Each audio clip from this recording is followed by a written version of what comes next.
historic night. Which side will seize that opportunity? Great to have Holly Rowe and Marty Smith in the field. Marty's from the Volunteers side with Coach Heupel. Thank you, Chris.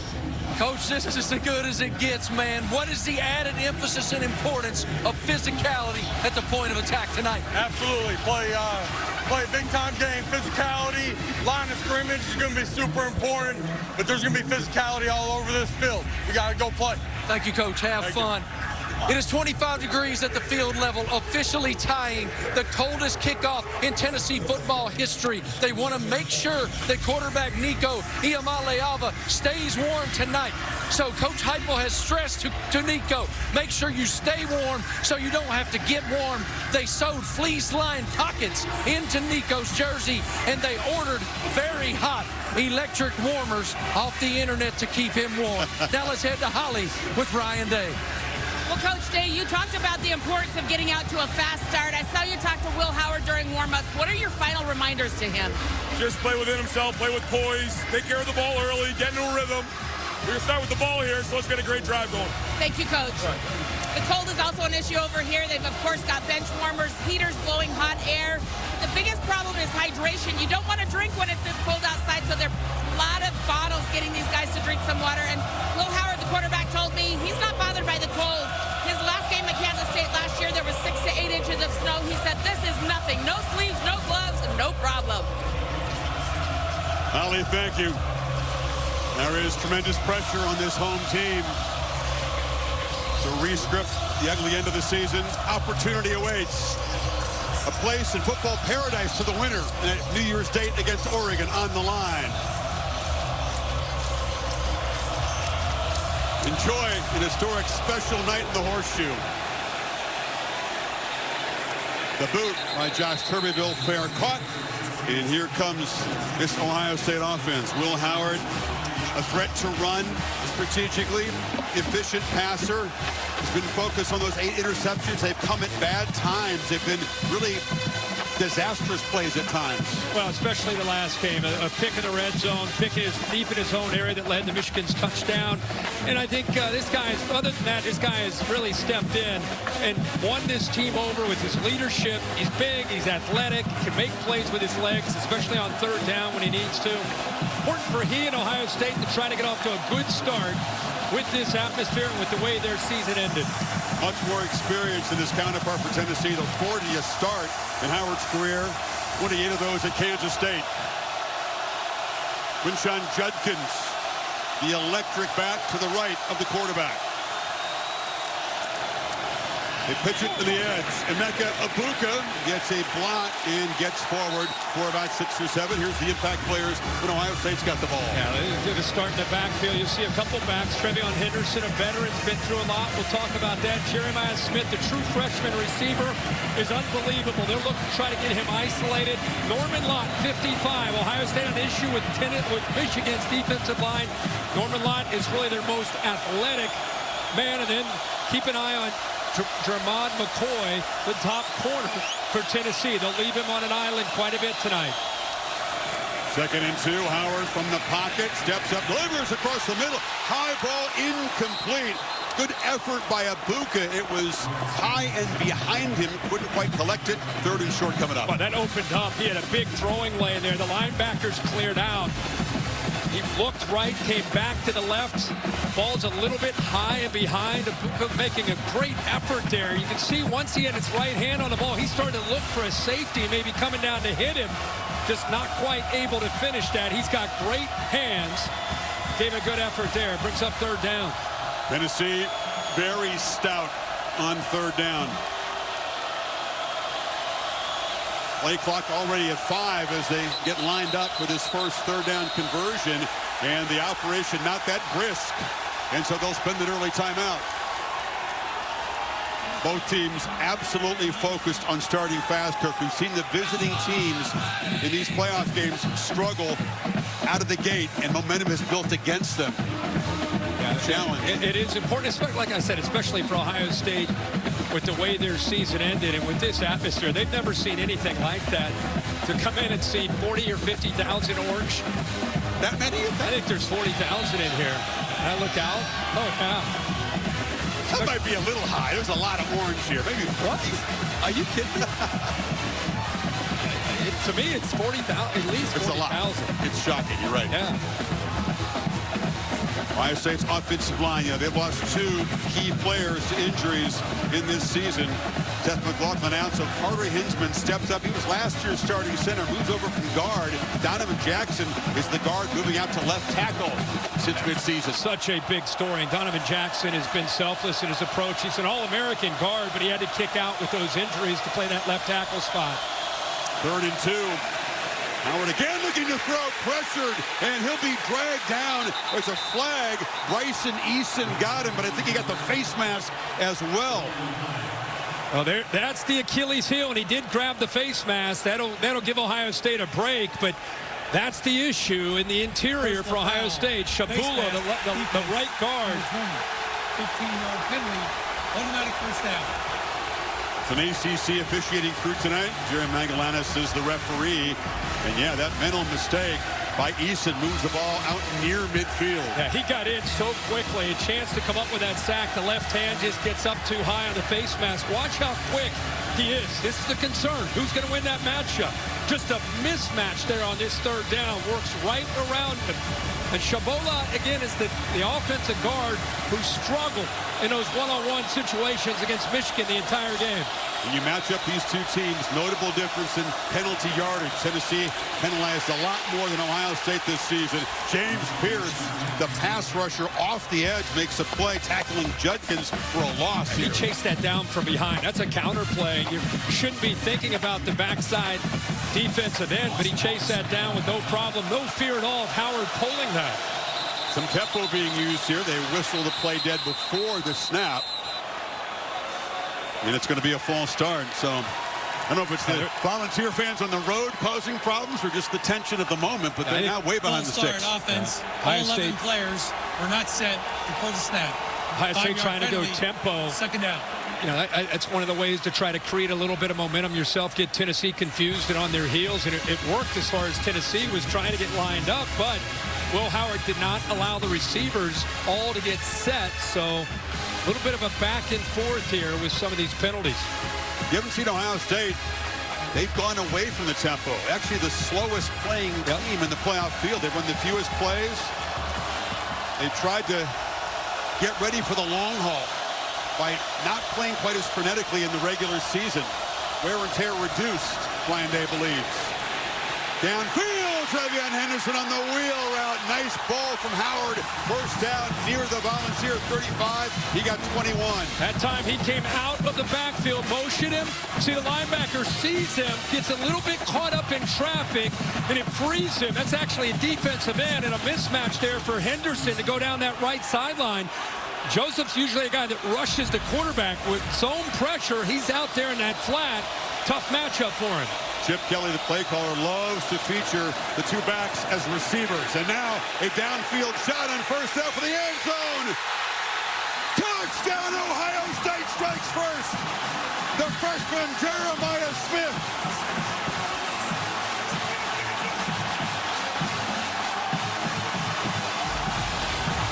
Well, this is the plan, to be able to attack these corners one-on-one.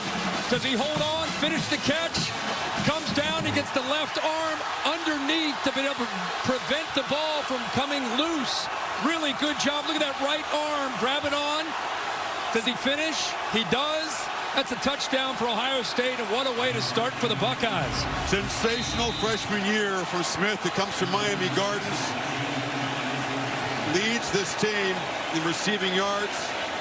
A special kind of player, destined to be another Buckeye receiver drafted high in the first round, but in the meantime, he's going to have a productive career here. And what a way for Ohio State to start. The face mask penalty got the drive going. And Ryan Day said they're going to be aggressive. Tennessee leaves their corners on islands. He just gets lost, never locates the football. How about the throw by Will Howard to get this game started, and the focus and concentration by the freshman. Postseason. Tennessee won the first game in the BCS here in '98. They beat Florida State. Ohio State won the championship in the first year of the 4-team bracket. Knocking off Oregon after beating Alabama in the great Sugar Bowl semifinal game. And here they are. 8-9 game in year 1 of the 12-team CFP. Just the second ever meeting between Smokey and Brutus. The first was a citrus ball. You remember that? I remember that one. Yeah, I do.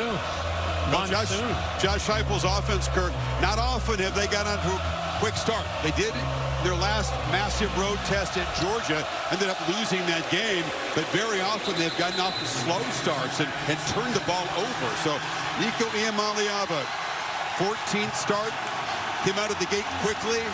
Mid-season, the passing game began to struggle a bit. They began to feature the run more and more. What do you expect from him tonight? I think he just summed up the entire year very well. I think they've been very smart. You know, you think of Josh Heupel, you think they're going to stretch you sideline to sideline. They're going to take vertical shots like they did with Joe Milton last year, Hendon Hooker before.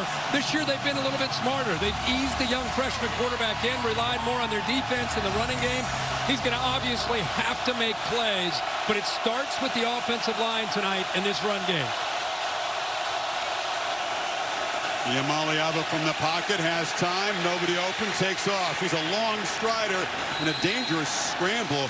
Forced out nicely by Caleb Downs, the transfer from Alabama after a 3-yard gain. And obviously, you just talked about Simpson. There's a lot of skill guys I could talk about in this environment. I'm going with the veteran up front. Cooper Hayes. Yeah, I think he's got a big role tonight communicating. Caleb Downs, you keep an eye on number 2, the top safety in college football. And Denzel Burke, much like the Tennessee corners, Ohio State will play a lot of man. He's going to have to play great against some very talented, long Tennessee receivers. 2nd and 7. They hand it off on the right side, and Sampson plows forward for a game that'll set up a 3rd and 4. Here is that Tennessee offensive line. Pretty good in pass protection. Opening creases for Sampson.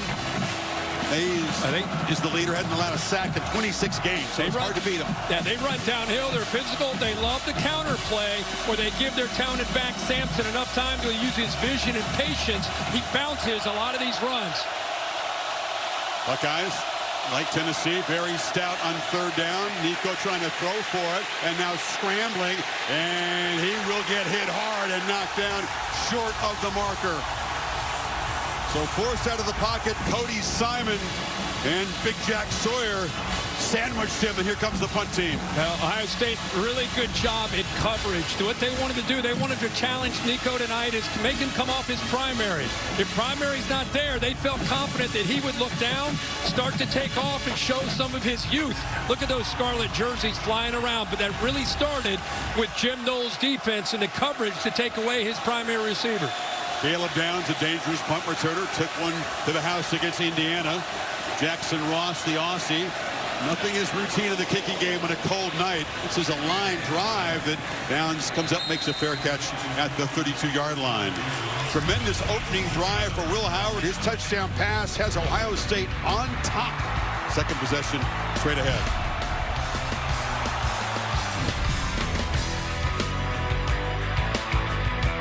First Round is presented by Allstate. You're in good hands. And in part by AT&T. Connecting changes everything. Early November, Iamaleava was concussed in this hit against Mississippi State. Missed the second half of this game, but came back the next week and played at Georgia. Yeah, that was something that, you know, a lot of Tennessee fans were concerned about. And tonight, if you were watching that scramble, there's a big hit there at the end by Cody Simon, the inside linebacker. Then a little bit of a follow-through there. But that initial hit, we watched him closely. It cracked his helmet. It was such a big hit. Look at that. Look at that. I mean, that gives you an idea of what's going on out in that field. The collisions that are going on. That was Cody Simon who hit it. I think it's more about checking the equipment than checking him. He appears to be fine. It changed the kind of helmet he wore after that concussion to a more protective type. Howard off the fake. Wide open is Smith. And the freshman, they want to get him at least 10 touches, has had 2 huge touches already, got 18. They put him in a slot. Chip Kelly, most of the year, had him in the X into the boundary. Now they put him in a slot. They're trying to come up with different ways that they're looking at Chip. Came over from UCLA as a head coach to work with Ryan Day, who played for him in New Hampshire. A nice job, a little wrinkle there, moving their star receiver around and bringing him from the backside on that play action look. Henderson in the backfield. That's Judkins who comes in motion. It's Henderson inside. plowing ahead. What an effective 1-2 punch. Henderson, the featured back. They ran it by him. We want to bring in Judkins from Ole Miss. Are you on board? He said, absolutely. And Kirk, they are super fresh at this stage of the season. Yeah, they've done a really good job of being unselfish. They've worked together. They cheer for each other. You hear that a lot in the modern game of college and NFL football. You need two good backs. And when Judkins came in, Trevion Henderson didn't blink. And both these guys have shared the duties. Whoever gets the hot hand gets the carries. 4-yard pickup on first. And the Tennessee fans on the road making some noise for Howard. Play fake from the pocket. Downfield dart, and it's caught by Ibuka inside the 5. What a start for the quarterback. 31-yard strike. He found that matchup. He found the check. He saw single high, made the check, knew that he would have a linebacker out of position, and it was just a foot race. That's actually a safety walked up, Jacoby Thomas. Great adjustment there by Will Howard. And how about the focus again by one of the receivers? When you have a great night as a quarterback, the receivers make great catches. Twice now, Smith and now Ibuka with great catches. Up to the 40-yard gain. First and goal, ball on the ground. And it's scooped up. Judkins, it wasn't a clean handoff from Howard there, but he's down to the 1. Sometimes on those RPOs, the quarterback and the running back, you're not sure. You're going to give it to me or you're going to pull it. And I think it's a little confusion. I think he wanted to try to pull it out. Judkins wanted to grab it. He's very fortunate. That ball was behind him. See his eyes? He's looking to see if he wants to make a throw. He was trying to pull it out to make the throw. Judkins grabbed onto it. It was behind him. It never hit the ground. He just pinned it to his backside. Yeah. I formation, 3 tight ends. Judkins plows in. Ohio State with the perfect start. Quickly up 2 scores. I think it's pretty obvious between the negativity after the Michigan game. They walk out in their home stadium. They see maybe 40,000 Tennessee fans. It became even more of an us against the world mentality for Ohio State within that locker room. And they came out swinging here early. It was imperative that they get off to a good start for Ryan Day. And they certainly have done that here with a couple scores early. 68 yards in 5 plays. Again, Jeremiah Smith. The big play early in the drive to get it going. Howard 5 of 6 for 124 in that touch. 2 5-play touchdown drives. Yeah, this is a good job up front. Momentum. This is an offensive line that was much maligned after that Michigan game. Tight ends are getting in there. There's Gerd with a great block there, leading the way. Can Tennessee answer Day's team? State this season, the only other time they scored more than 7 in the first quarter was Western Michigan, which was an early season night game. This is the only big night game they played, and it is juiced up more than it was 10 minutes ago. There may be a lot of orange in here, but that south end zone is rocking with this early start for Ohio State. A lot of orange, but it's the scarlet making noise. Yep.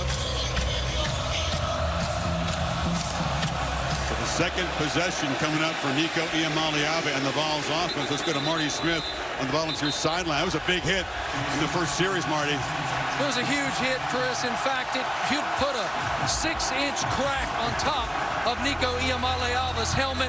He now has a new helmet. The equipment staff for Tennessee worked vigorously during that last time to try to prepare the new helmet, and they just told me, the equipment staff did, that it was very similar to what happened to Patrick Mahomes' helmet in Kansas City a few weeks back. Kirk, you could probably speak to what happened there. Oh, boy, I've never had my helmet cracked, that's for sure, but the communication is very, very key in this environment. And for Tennessee to just kind of settle into this game, they need to make a few plays here. Sampson trapped behind the line. Bishop, spelling Sampson.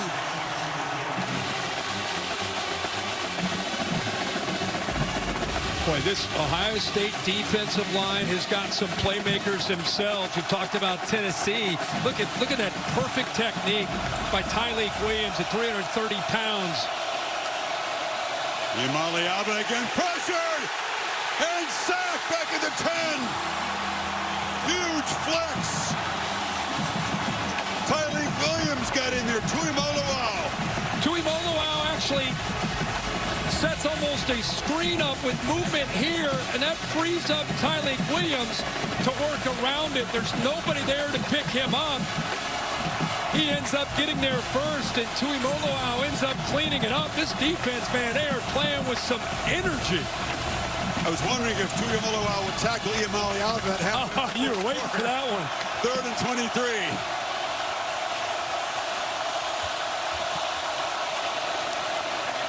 And it's batted down. Couldn't even get the ball to the perimeter quickly. Ohio State just swarming. Another 3 and out. Well, these guys are dialed all over the place. These guys are dialed in. Jack Sawyer, pretty much everybody on this defensive line has made a play. Sawyer, watches just the athletic ability, the timing.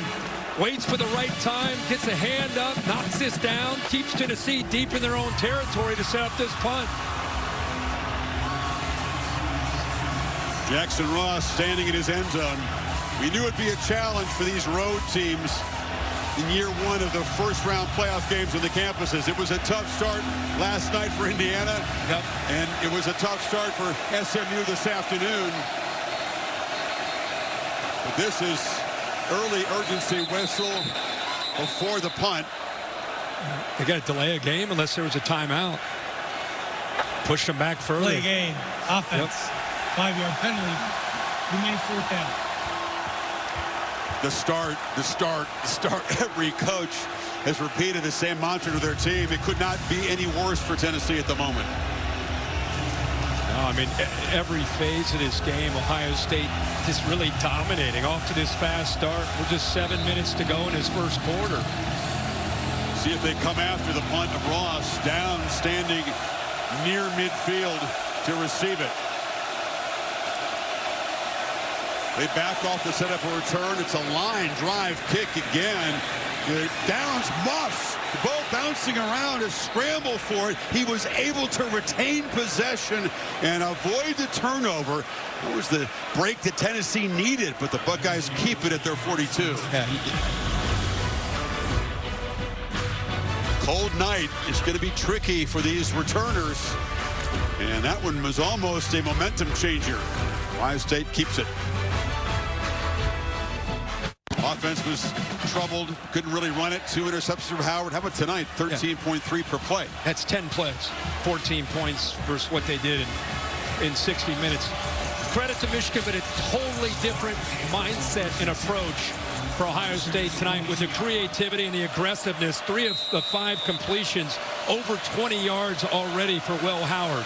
Reminder how good this Volunteers defense has been in the SEC. Howard is chased, has to throw it away. Already Ohio State scored more than the Volunteers usually give up in a game, which is 13.9. Holly.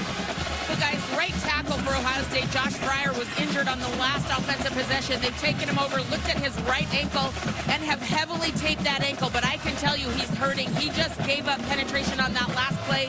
This offensive line's been beset by injuries all year. They cannot afford to let anybody go down. He's going to have to power through right now, Kirk. Yeah, Holly, you're right. That last play, as you were watching, it actually flushed Howard out, the pressure.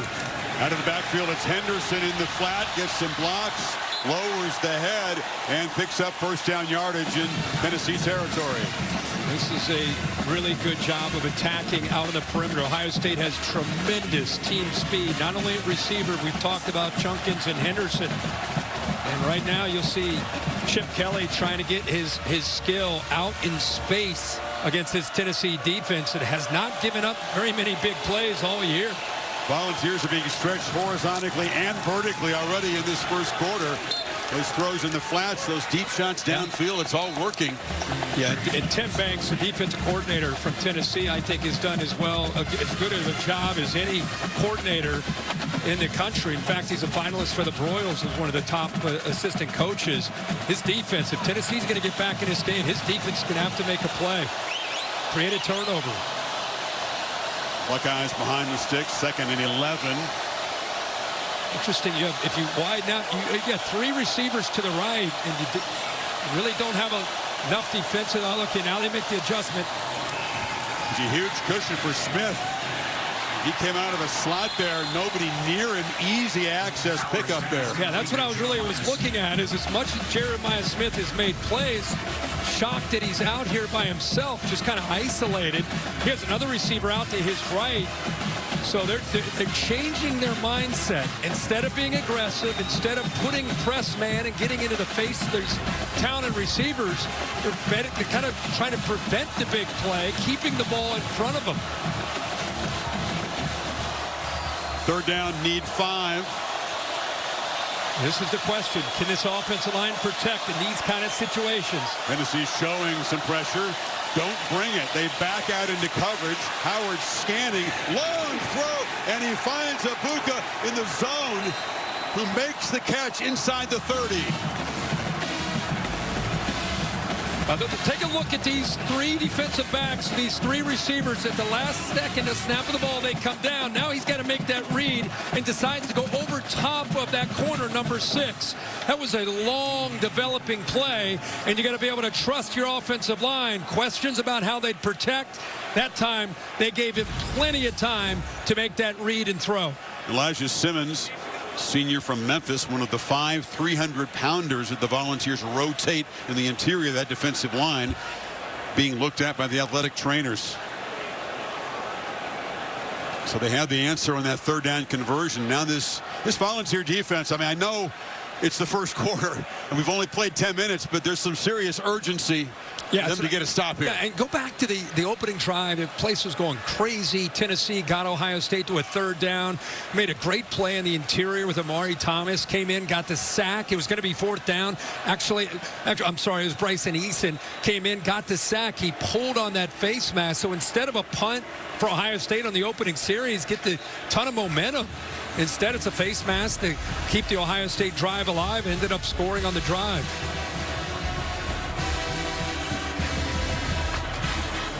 We went 9 games without allowing opponents to get 20 points until Georgia put 31 on them. So this is uncharacteristic. And if you're just tuning in, to give you an idea, it's 164 yards of offense for Ohio State, -6 for Tennessee.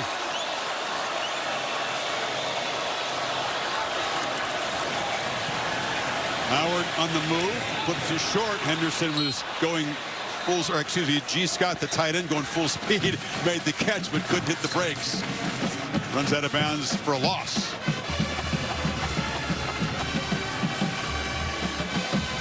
Well, they cracked his helmet early and they pressured him consistently tonight, Iamaleava.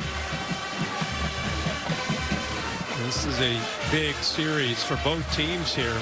Big opportunity for Ohio State, and Tennessee needs to really bow up here defensively. One of the better teams in the country in the red zone area. The Buckeyes not quite there yet.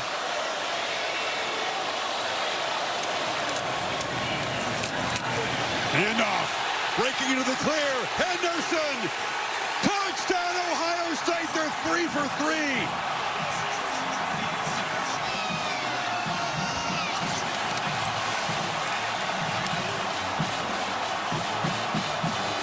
Well, the Tennessee fans have been flexing here in Columbus today.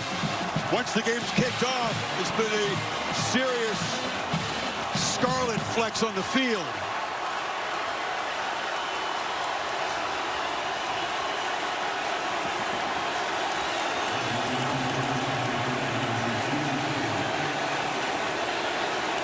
How about the explosive style of back that Ohio State has? Really 2 of them in Henderson and Junkins. That time, I'm going to show it to you here in a second. Henderson, once he got out, there's nobody bringing him down.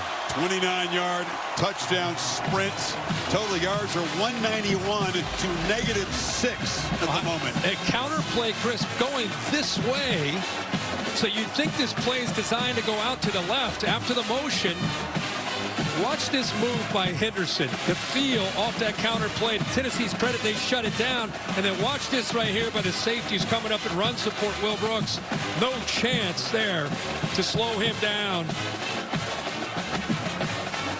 Really, I think the athleticism.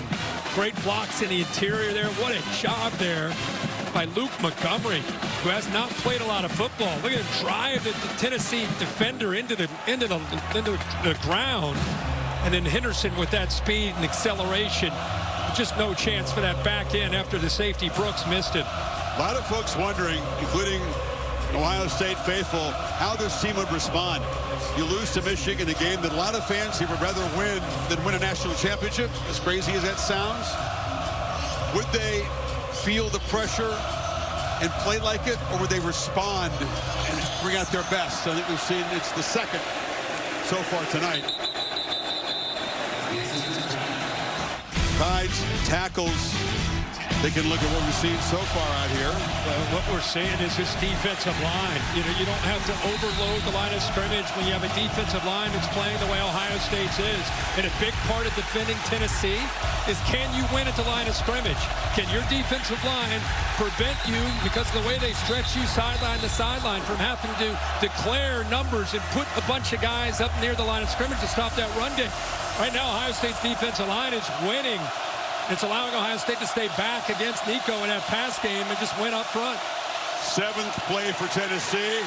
And again, it's Iamaleava pulling the ball and showing his acceleration as a runner. That's their first positive play and their first down out of the 33. Yeah, he read Tuimoloau out that time. It looked like it was going to be a loss potentially, but good job by Nico pulling that and getting positive yards for the first. Check it, ball at the 39, bobbled snap by Iamaleava, who settles down and delivers a low throw, incomplete, trying to find Brew McCoy. Got four solid receivers on this Tennessee team. No standout superstar, but it's a good receiving corps.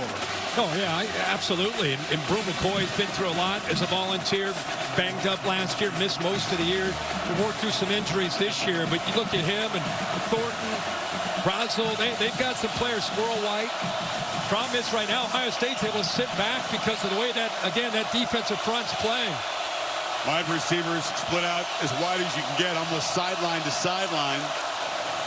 And it's batted down again.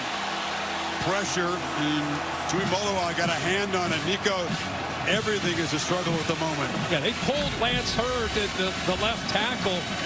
Once he pulls, the guard's got to kick out there. And it's just a defensive line. It almost just feels like they're playing downhill. They're playing so fast. Hitzelman was open. Had they gotten the ball? Yeah, twice now they've been able to. Second time they've been able to knock the ball away. 3rd and 10. Buckeyes not showing pressure. Rush only 3. Iamaleava is flushed. Long way to go to get there. And makes a juke. And again, scrambles for a big gain into Ohio State territory. Got through the tackle of Caleb Downs that time. Yeah, Ohio State actually ends up using a spy right here, but I think you really underestimate this guy's ability to scramble. At 6'6", he has tremendous short area quickness as he uses right there to pick up that first down. He's a really good athlete that he juked with the pressure right back on him on first down, and Captain Jack Sawyer makes the play. Really, Chris, it's both sides of the football. It's somewhat of a mismatch between the offensive line and defensive line on both sides. This time it's Sawyer, just a one-on-one matchup. Just gets the edge. He goes right around John Campbell like he's not even there. Sawyer, the emotional leader, his last go-around final home game. One of those veterans bent on redemption after that Michigan loss. He was involved in that ugly post-game scene. Sampson, not much there. Yeah, one of the things that maybe gets overlooked because there's so much negativity following that Michigan game is the way the Ohio State defense played in that game. Really, it's played most of the year. It's a veteran defense in the 3rd year of Jim Knowles, and I don't know if they played any faster all year than the way they're playing right now. Didn't bring pressure on the last 3rd down play. Iamaleava making a change. Look at the depth of the Ohio State secondary. He took a downfield look. Now he's just trying to stay alive. Sawyer can't grab him. Iamaleava lofts it downfield into heavy traffic. Put the ball in harm's way. And it's incomplete. And 4th down again. I think the Tennessee and Josh Heupel, they wanted an interference on Jordan Hancock, who was in coverage, and I think they probably got a case defending Squirrel White. See him grab onto the arm there. It's not in the back there against one. It's in front against three, Squirrel White. Definitely grabbed the arm there. What do you think? Bill, what do you think of that? There definitely was a restriction there. That's what we want for pass interference. Yep, grabbed onto the left arm to prevent him from working to the football. Maliaba still looking for his first completion tonight. We're in the final minute of the quarter, and that punt from Ross will roll into the end zone. Holly, what do you have? Well, guys, you talk about how this Ohio State defense is playing. They have taken all the negativity very personally. Jack Sawyer told me, you know, he's from around here, grew up a lifelong Buckeye fan. He's like, I couldn't even go to Roosters and Pickerington without hearing some crap about that game. They had a team meeting. They got a lot off of their chest. It was emotional, and they knew that they came back as a positive group inside this building and went to work, they would be great. They said, we can't take the Michigan game into this game with us or it's not going to go well, and you can tell they have not. Well, the folks at Roosters will be patting them on the back if this keeps up. They'll turn quickly. Holly, what you're saying, though, you could feel from up here, and it would be just like Chip Kelly. Once he has a 21-0 lead, instead of getting conservative and working clock, even though it's early, get ready. So if you're that Tennessee secondary, you're on an island. Get ready for number 4 going downfield. And check it down to Judkins in space. It looks so easy when they get one of these speedy backs in the perimeter. Take it all day. I mean, it's every time. There's a lot of pre-snap movement. A lot of Chip Kelly trying to create space for Henderson and Judkins. And just it's almost an extension of the running game. Just easy yards. Judkins this time takes the handoff. Nice big crease, follows the big fellas and gets a first down to the 34. Incredible the way the Ohio State offensive line and defensive line have played in the first quarter. Absolute dominance by the Buckeyes in this first quarter. 21-0, looking for more. Now we'll look at how Marvel Studios' Captain America and his co-pilot Falcon use Microsoft Copilot Plus PC from Windows.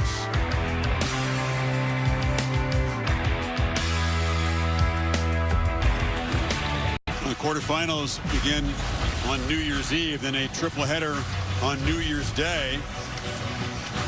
AT&T bringing you the playoff bracket. Of course, the final spot in the quarterfinals at stake here. Ohio State trying to get a rematch with Oregon. That one-point loss in Austin Stadium early in the season in Pasadena. New Year's Eve, Penn State and Boise State. Again, Notre Dame, Penn State, and Texas each picking up their first ever playoff victory in this first round. Tennessee came in with the opportunity, but in a serious hole here beginning the second quarter. First down play. Empty backfield. Now Judkins motions in, takes the handoff, and tries to cut back. Is spun down after a short gain there by Jeremiah Thielander. And stepping in for the leader of this defense, Keenan Peely, 26-year-old veteran linebacker, crushing injury. They haven't quite been the same since he was out. No, there's a look at him right there. Just a devastating loss in week 6 against the Gators. They've had to really readjust defensively without him and his leadership there in the middle. Have not been nearly as effective as a team stopping the run since his injury. Howard on the move, flips it short. This is Abuka, gets around the edge, scoots for another first down out to the 47, picked up 10. Just an example of what you're talking about when it comes to the linebacker play and what they're trying to do. You know, their eyes, they got a lot of pre-snap movement, a little bit of traffic again, continuing to attack the edges. And that's the middle linebacker right there, Thielander trying to step in and not just fill the role, the communication, but the playmaking ability that Peely left when he went down. Buckeyes 1-2 punch of receivers combining for 7 catches. Abuka with 4, Smith with 3, including the touchdown.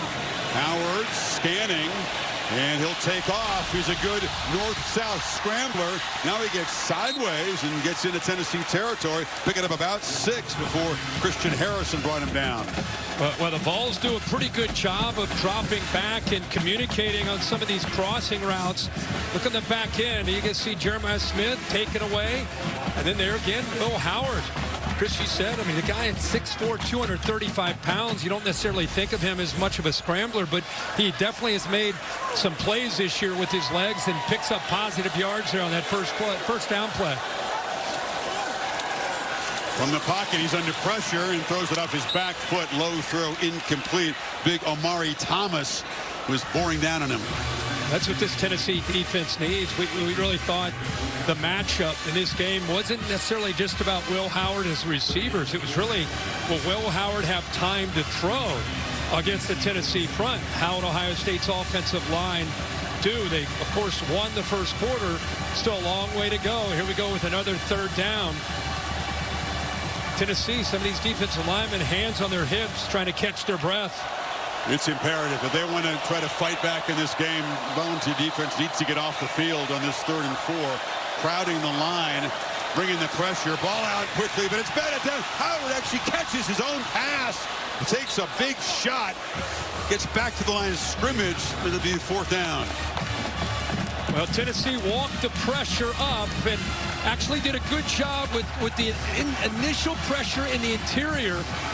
That's Carter. Once he comes, the center comes off of who he wanted to block, and amazing Will Howard makes that catch.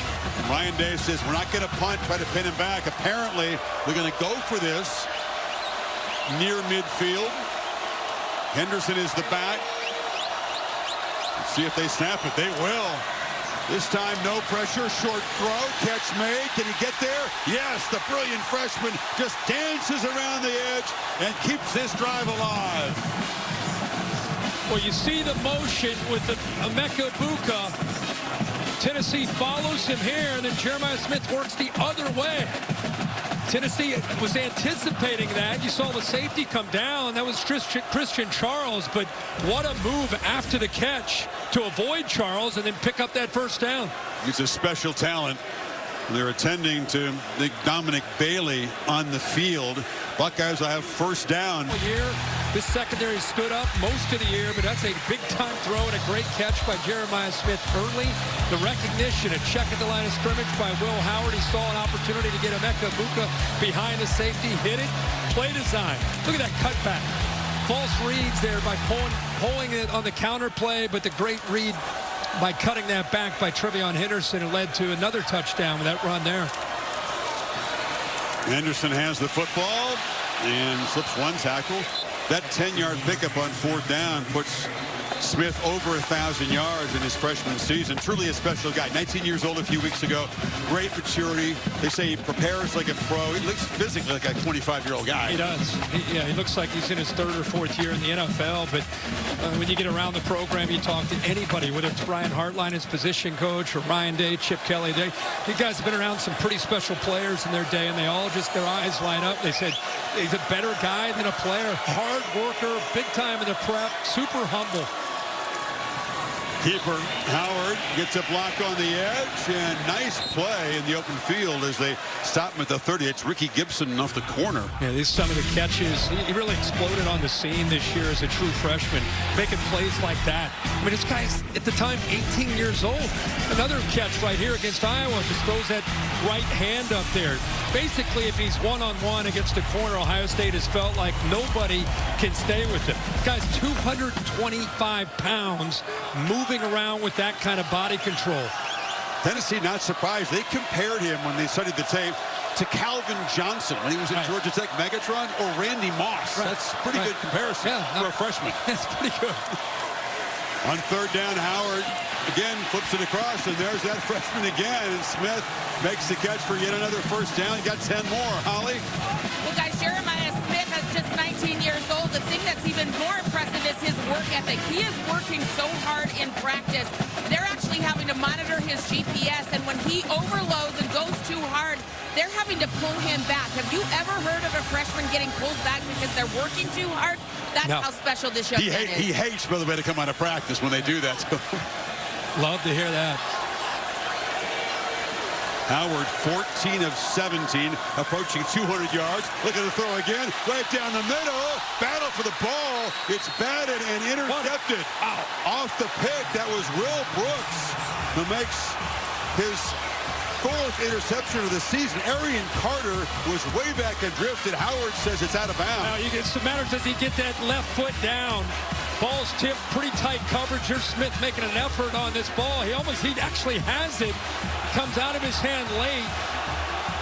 And did a toe hit before he was knocked off his feet by Carter there. Here's what you have to see. You see his left foot when he first possesses the ball, is the left foot still down? The ruling on the field of an interception. That's the question. The previous play is under further review. Yeah, it's that left toe. That's going to take a further review, Bill. The right foot doesn't touch, so it's going to come down to whether or not the left foot is still down. That's a tough angle there. I think he's got it. It was ruled an interception on the field. So, Bill Lamagna, do you see enough there? I don't overturn it. I don't see firm control with that toe. Okay. So I'm going to say incomplete pass. So right there, he's got 2 hands, but in your view, he doesn't have control of the ball? Firm control. The other thing is, I believe there should have been a pass interference call here. He just went right through him, that first defender. So that's not reviewable. This one. Right.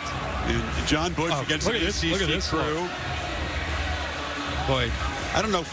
How do you define firm control? Bill? I don't know what firm control is, but that looks like a left toe down with possession of the ball. What do you think? What makes it firm control? I'm winding up, but I wouldn't want to know. Is that a thing? It's a thing. That's the rule, The ruling on the field stands as called. First down, Tennessee. So it's a takeaway for Brooks. He's a playmaker. He's one time a walk-on. He's just been around the football, just makes plays like that. He's had a couple of pick sixes this year. That was crucial for Tennessee. That was huge. You see 4th interception, as you said, Chris. Guy really has had a big-time year for an inexperienced secondary. Think about this. Tennessee started this year with 5 new defensive backs. Lost 5 great players. And they felt they were more athletic coming into this year, but they needed experience. And Brooks has been that guy. First time we've heard Rocky Top play tonight since the Tennessee team ran out. So now, Tennessee from the 20. Iamaleava looked like a design run, took off very quickly, and leans forward for about 4. If you're not familiar with Tennessee's offense, we talked about it briefly. They stretch you sideline to sideline with the receivers. The reason they do that is they get you as a defense to have to declare your numbers. Are you going to load up against the run or stay back against the pass? You can't do both against those formations.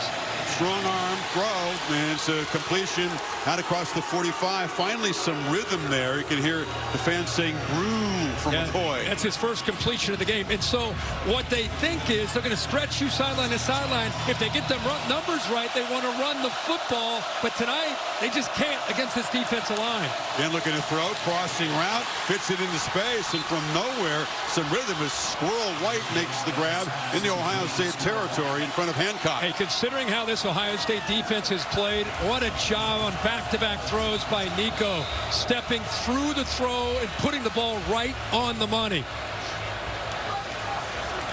Squirrel White had made the catch down on the field, holding on to his right leg, helped up now. And he will hobble off. But Tennessee, off the interception in the end zone, has some life. Oregon gets the winner here in the Rose Bowl and in the All-State Sugar Bowl. Notre Dame and Georgia. Oh, Herschel Walker had a big game against the Irish. That's right. The Hugs championship season. So consecutive completions for Iamaleava, 21 and 17 yards. And Tennessee, off the spark that interception by Brooks gave them, trying to finally get on the board. Yeah, he has his first completion on this drive. Now you see the first time they've been in Ohio State territory in this game. Can they produce points as they move into plus territory? Deshaun Bishop is the back. They have not gotten Dylan Sampson going at all. The SEC, it's incomplete. SEC Offensive Player of the Year has been held in check. Marty?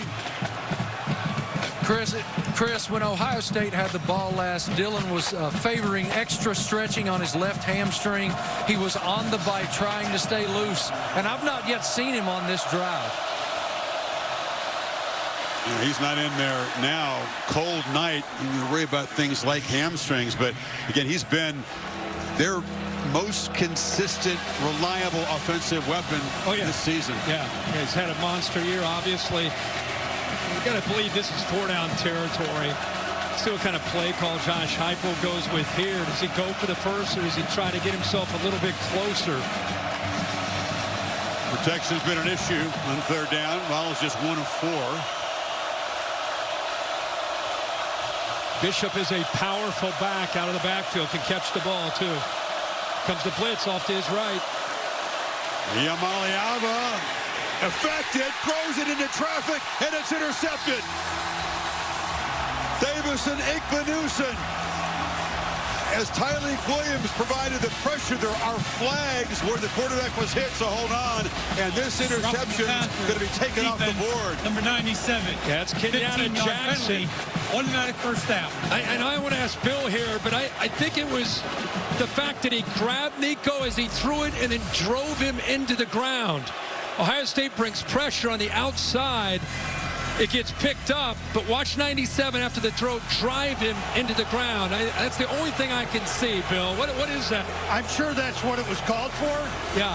I don't think it was that heavy of a hit. Yeah. He's got him wrapped up. By the way, Bill, you see that called in the NFL all the time because of what happened to Tua Tagovailoa and the Miami Dolphins. They kind of made that rule to prevent that at the back of the head hitting the turf. You don't see it called in college ever, that driving into the ground is often.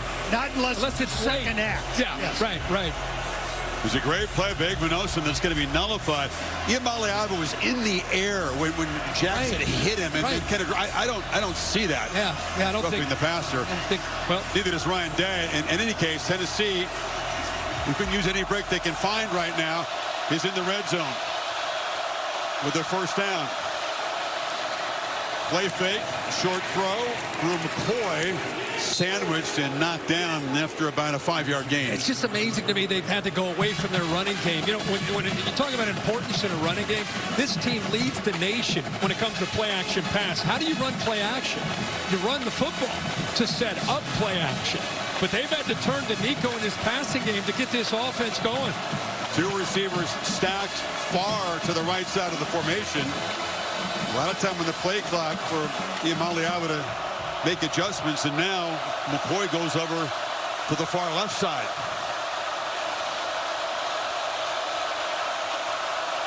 Second and 4. And a false start. Just when they build momentum and they pick up a nice gain on first down, they're backed up 5. Full start offense, several flares. 5-yard penalty, second down. Now they're in the loudest part of this stadium as far as tonight is concerned with the students and the students that are here in the south end zone. Watch the offensive lineman here. He's trying to communicate, make sure everybody's on the same page. He goes with the clap, and off the clap, everybody responded except the veteran center, Cooper Mays, did not snap the ball.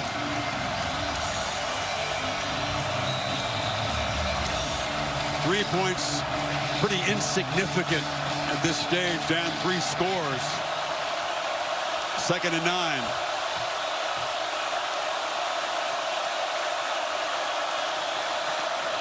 Fake to Bishop.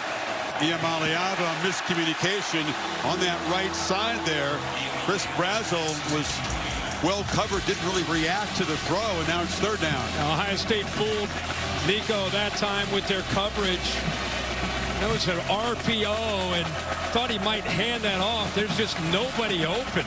They played a trap corner with the safety. Nobody open. He's fortunate. He put that on the money. That's an interception. He had to throw that one away. 4 scarlet jerseys surrounding the receiver. If it is 4-down territory, they got 2 plays to pick up the 9 here.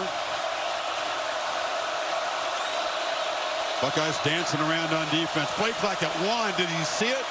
Just got the snap off. Gets the throw off to the end zone. Incomplete. contested there. McCoy was covered by Styles. No flag, and it's 4th down. He stood in there against that blitz. Thought he might take off and scramble. There's the matchup on the slot. Styles really never finds the football there, but timed up his jump. Almost got in a little bit too close to McCoy, kind of that gray area. Could have been called. Not to be flagged. It could have been called there for sure. So 36 yards, Max Gilbert, reliable kicker. Good freshman season, trying to get Tennessee on the board. Not what they were looking for, but they do cut into this lead. The interception by Brooks creates momentum and a 62-yard drive, 21-3.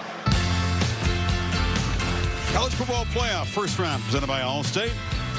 This frigid night in the Horseshoe, historic occasion. The home team comes out throwing haymakers. Offensive explosion from the Buckeyes, a 21-0 lead. End zone interception on their last possession by Will Brooks of Tennessee. And the Volunteers drive down the field, finally getting some offensive rhythm to cut the lead to 21-3. And now, Kirk, about 6.5 to play before halftime. Tennessee gets the ball to begin the second half. What will Ohio State do? Yeah, it's a very big 6:39. Ohio State looking to go up even bigger, and Tennessee, if they can get a stop, maybe get points, and then get the ball in second half. Could be a totally different game. So let's see what happens here in these last 6:30 to go. Howard did kind of put the ball in a tough spot for the interception, but a tremendous first half for the Ohio State quarterback, off the heavy criticism in the Michigan loss. Yeah. Took some heat early in the season when they played Oregon, and he slid down, lost track of the time situation there in the game's final play, and he had some great moments too. Meanwhile, had a lot of great moments in that game.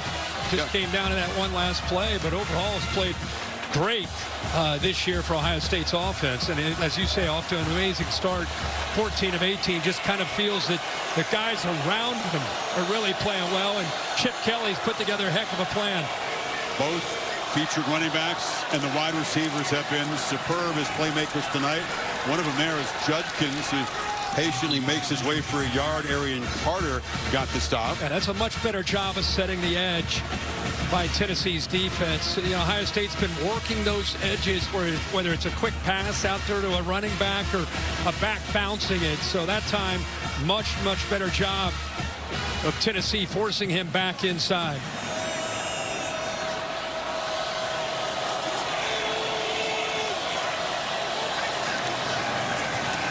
Howard from the pocket, long throw. It's Henderson. Henderson, a terrific first half. 3 catches. He's averaging 9 yards in his 4 rushes so far. Got 8 that time. We keep talking about Chip Kelly and his plan. He clearly came into this game plan and saw something with Tennessee's defense. A lot of man coverage.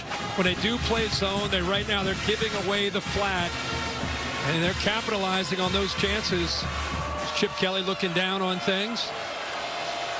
Very familiar with Tim Banks' defense. He was the defensive coordinator at Penn State, of course, annual opponent for Ohio State. Look at this quad formation in the bottom.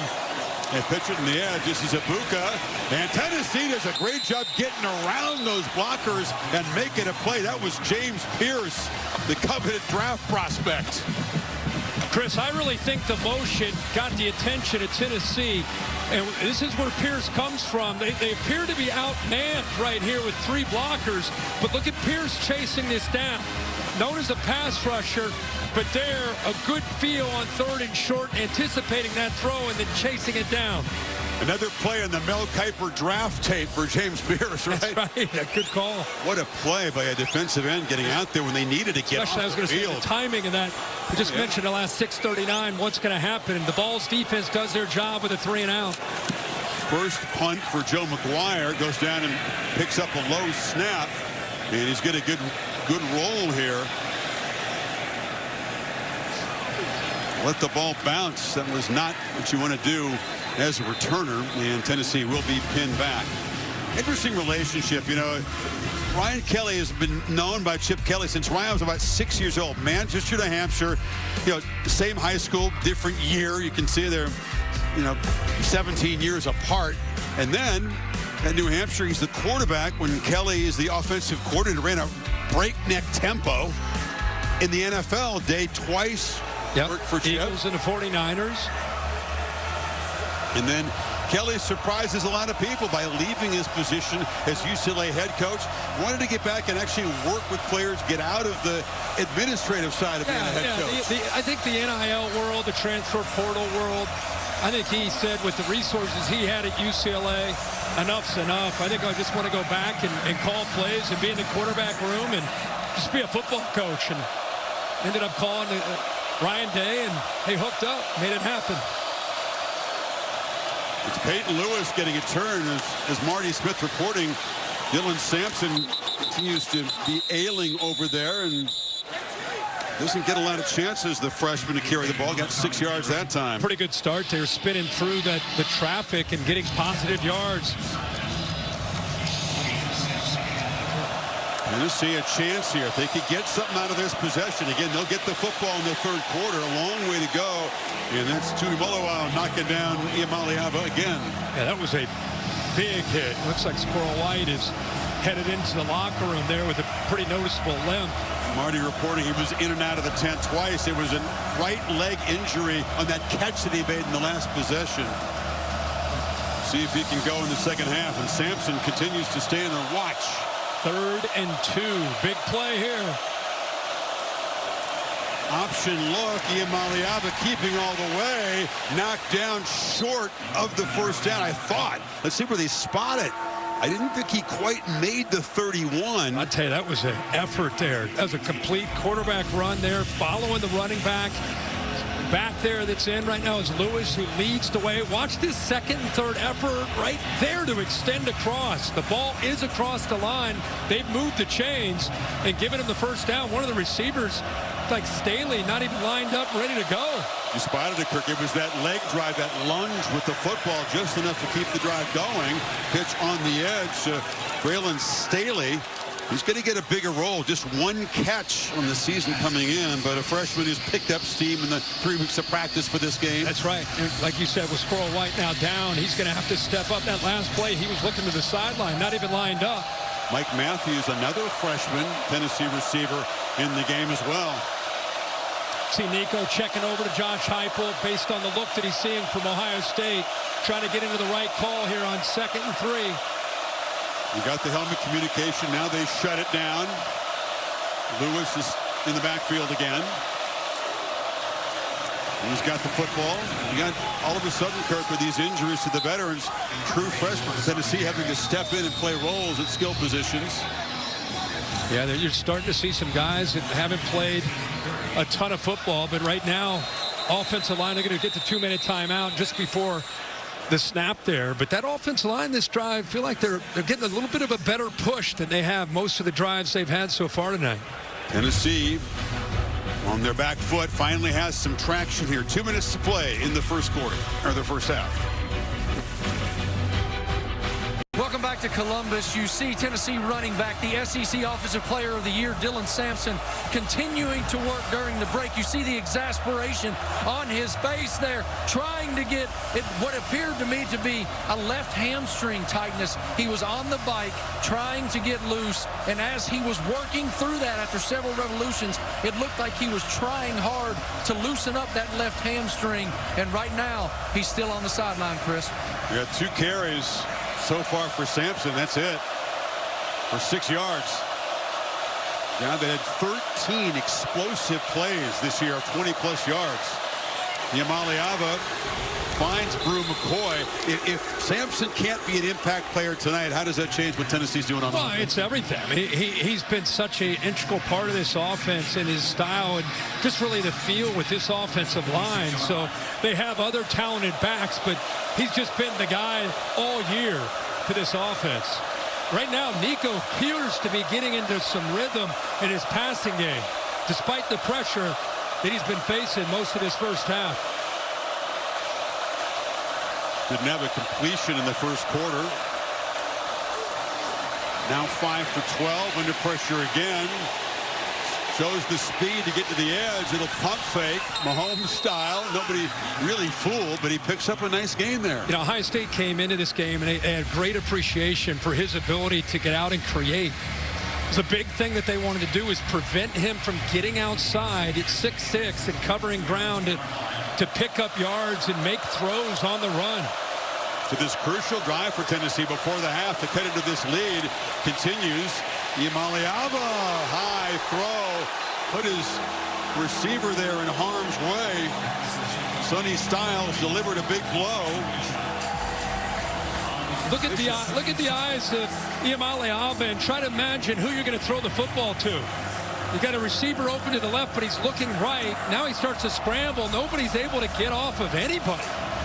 So even in zone, Ohio State very sticky on the back end when he's getting out. The reason he's scrambling and running, normally scramble to throw, is Ohio State very tight coverage when he's getting out of and trying to find somewhere to go with the football.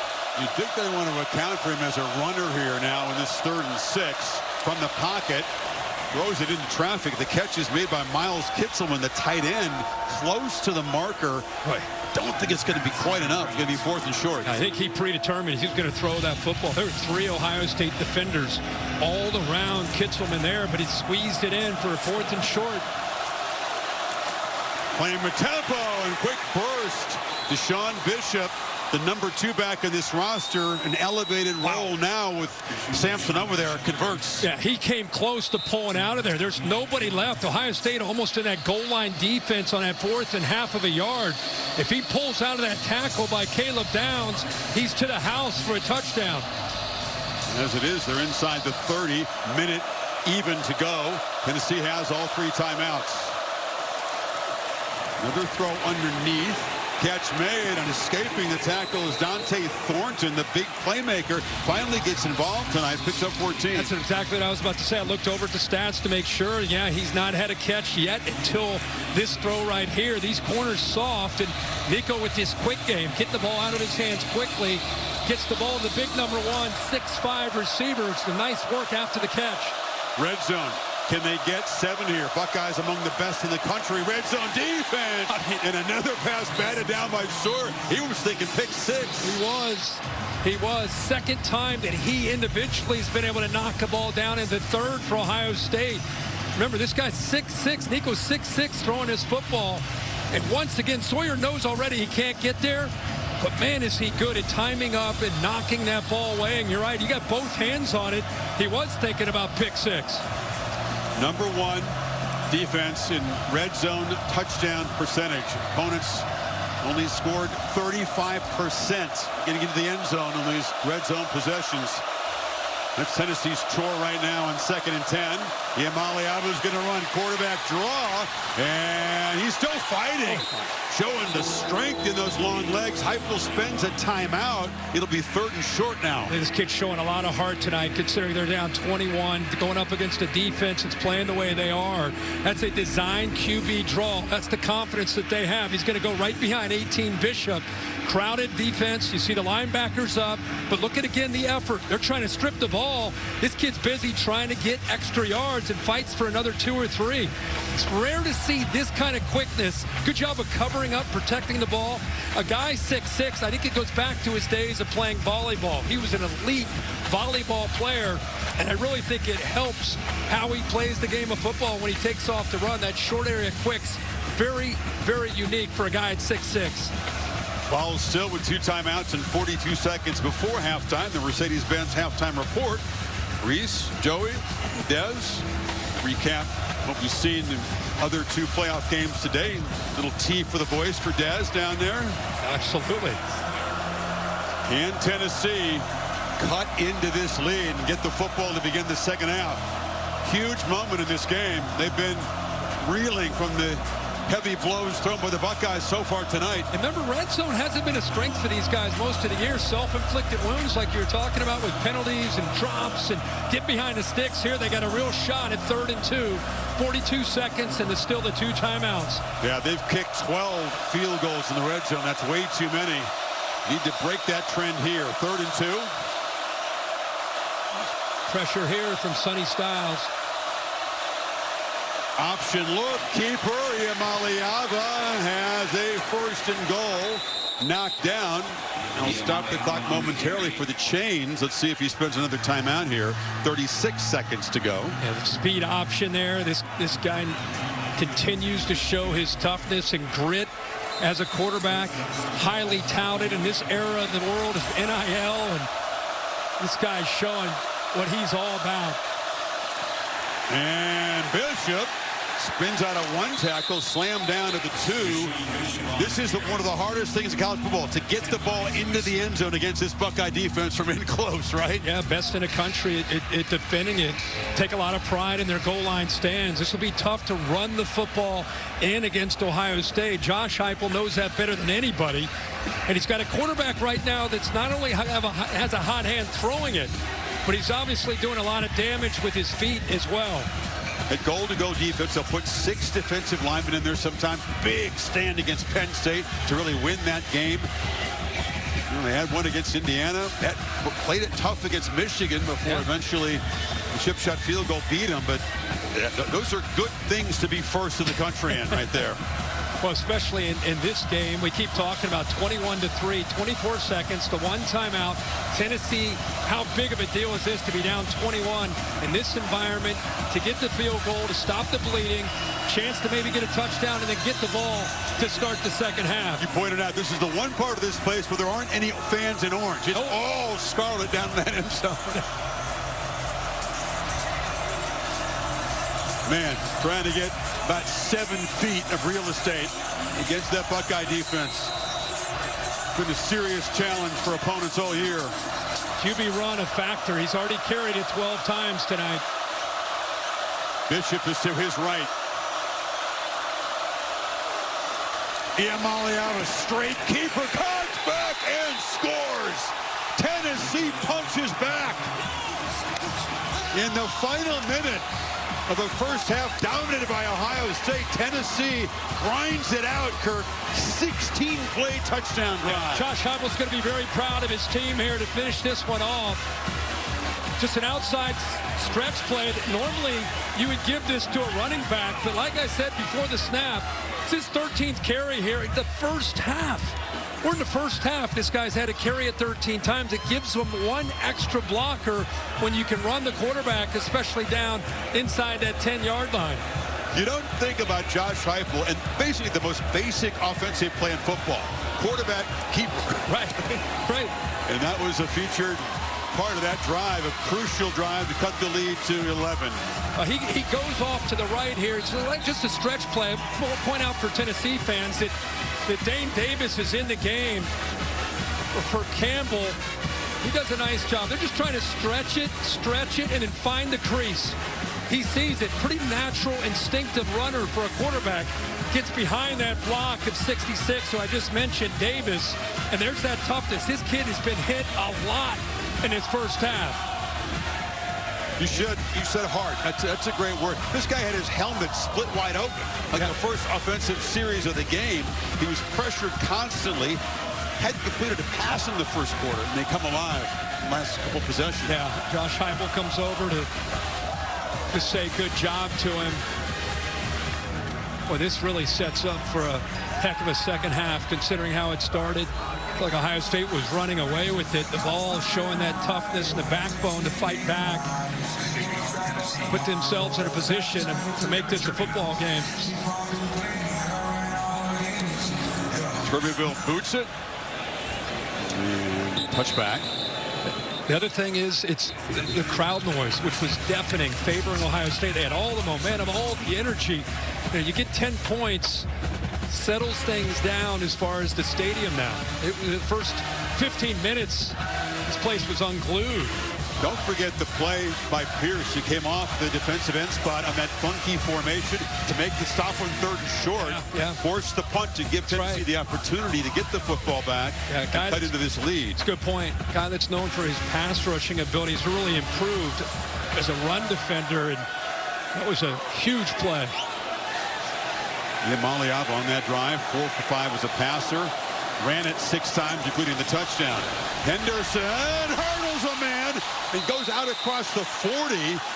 And a 15-yard gain means Ohio State's going to spin a timeout. Am I the only one that every time tonight 32 gets his hands on the ball, you're holding your breath? Like, what? This guy just feels like when he gets out in the open field, look out. He goes up and over. Brooks, the safety, who missed him earlier on a touchdown run. Again, it's the two-back system that they've had here, which keeps these guys fresh. And Kirk, just watching him practice the other day, you know, after a grinding season, sometimes a running back can feel it. They've had a few weeks to recover since the Michigan game. Both times look so lively and so fresh. Holly? Well, guys, they are fresh. That's for a couple of reasons. One, they decided to huddle this season and take some of the plays off the plate of this offense, which they have. But Travion Henderson got a call from his head coach, Ryan Day. He said, hey, this kid from Ole Miss, Quinshon Judkins, wants to come here. How would you feel about that? And Travion said, whatever is best for the team. They've taken carries off each other, made each other better, and the guys told me the energy in our running back room is infectious. So let's see how they're 40-yard line. 15 seconds. Howard's been successful pressing the ball downfield and instead throws it short, and catch on the sidelines made by the tight end Scott. Now 11 seconds to go. Tennessee tilting their defense, of course, to Jeremiah Smith. They had it covered underneath. He actually went vertically downfield. Had a safety back there, Turrentine there, step for step, trying to keep number 4 away from making a huge play here with the last 11 seconds. See the field goal line there. Jaden Fielding, not known as a long-range kicker. They got to get the ball to the 30, so maybe 25 more yards on a cold night to feel good about it. There's a lot of space in the middle. Henderson picks up a chunk and gets down near field goal range. 5 seconds to go. We still have a timeout. Picked up 15 more yards. Just not quite in range. You've seen a lot of guys in college football who can connect from 54, 55 yards. Fielding has not been able to do that. Well, here's again, look at the coverage. This is Will Howard's experience. He knows he's just trying to get in field goal range right away. It's almost a design play. Instead of looking downfield and checking it down, that's a design. Everybody goes deep. Let me just flip this. It's almost like a screen. Get it to Henderson. I keep talking about when this guy gets into the open field, he's electrifying and eats up a lot of yards. What a night he is having so far in this first half, running the football, averaging 10 yards a touch running, and also even receiving a couple boys. He had 4 catches and 54 yards, so already over 100 yards from the line of scrimmage tonight.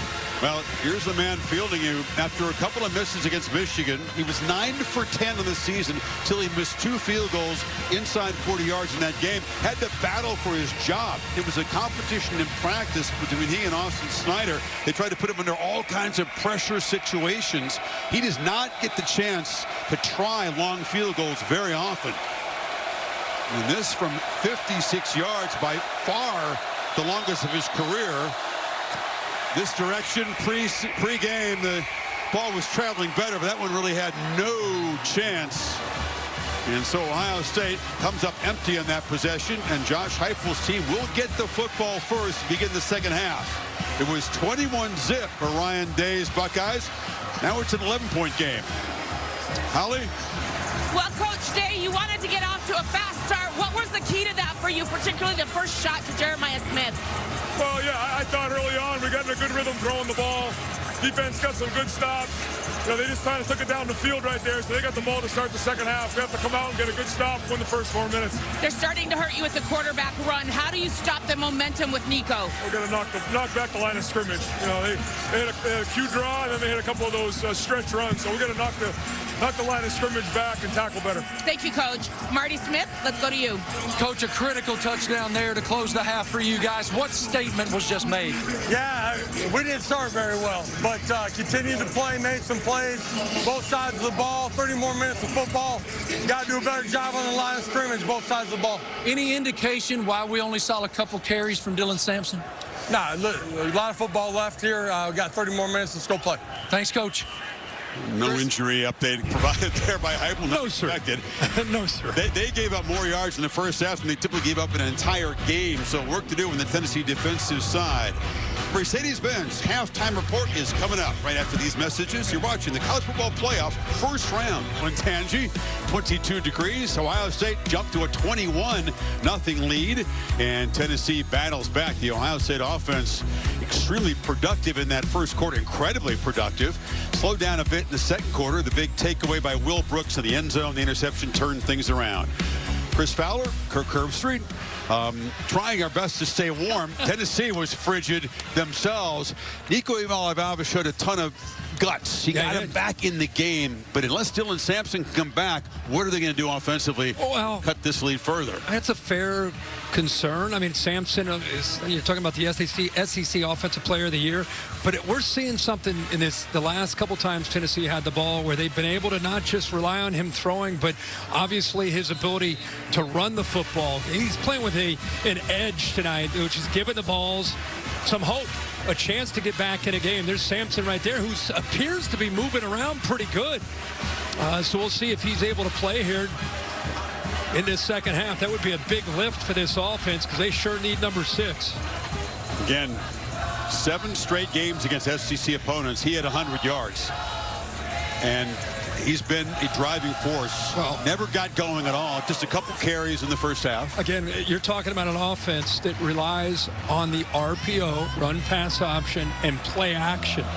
And in order for that to be effective, your entire offense, not only do you need him to run, but you need him to be able to be a threat as a runner to set up the RPO and to set up the play action. So yeah, they've not been able to get their receivers involved much at all, and even in their efforts to come back in this game. So see what Josh Heupel can do to try to get this offense going as they start the second half with the football. Peyton Lewis back to receive the kick. And he'll give it a try from the 2-yard line. First kickoff return tonight, and gets it out across the 25. Marty Brooke, can you tell us about the Volunteers' injury situation? They are mounting, Chris. I just heard you guys talking about Dylan Sampson. He does have a lower body injury. He's questionable to return. Same goes for Squirrel White and Dante Thornton. It looks like Dante Thornton is going to try to give it a go, but he's a little banged up too. Josh Heupel told me at halftime here that they have to control the line of scrimmage. They had a couple busts early defensively, but he's okay with where they are right now. Thanks, Marty. I saw Sampson come into the huddle, but then he tried to back to the sidelines before this first series, and it's going to be Deshaun Bishop, and tailback to begin. As Tennessee tries to build on the momentum they got late in that second quarter, and there's a nice first down carry by Bishop, the 200-pounder from Knoxville. Really good job because Tyleik Williams had come off his blocker. Looked like it was Jackson Lampley. He was able to shed him, but heck of a job of using the vision to get upfield. And some use of tempo by Heupel on 2nd and 5. Nico tripped up as he tried to escape the pocket, falls forward, and sets up a 3rd and 1. Yeah, continue to be just blown away by what this guy is doing. By the way, heck of an effort there by 33 Sawyer to trip him up while laying on his back. And it's not easy to convert on 3rd and short against Ohio State. I think Bishop has just enough, and they get the drive going, immediately using more tempo than we've seen all night. Yeah, that's a big part, obviously, what they do as an offense. You see more and more offenses of college football doing this, but Josh Heupel is one of the guys that really loves to crank up when they're in their flow, they're feeling good. It's running the football, wide formations, and attacking.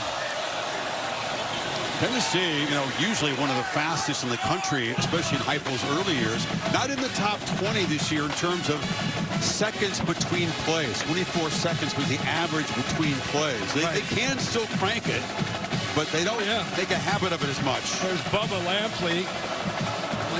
My twins, Jake and Ty, actually went to high school with him in Montgomery Bell Academy down in Nashville, Tennessee.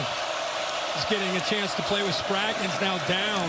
Play fake, pitch to the edge, low throw, and it's incomplete. Trying to find Chris Brazel over there. Manuson in coverage, and it's 3rd down and 7 now. These receivers continue to struggle against Ohio State in the back end. Unable to get separation. They've been averaging on these 3rd downs throughout this entire game. They're averaging 3rd and 8. Long way to go and tough way to sustain drives. Another volunteer, that's Bishop, down on one knee, slow to get up, and he'll be helped off. These are getting very thin at running back and receiver for the Volunteers. No doubt. Even the offensive line. Just mention Spraggins is out of the game. Sometimes the cold can come into effect, right? When you feel those bumps and bruises. It's tough to get areas of the body like the hamstring loosen up. That apparently is Sampson's issue.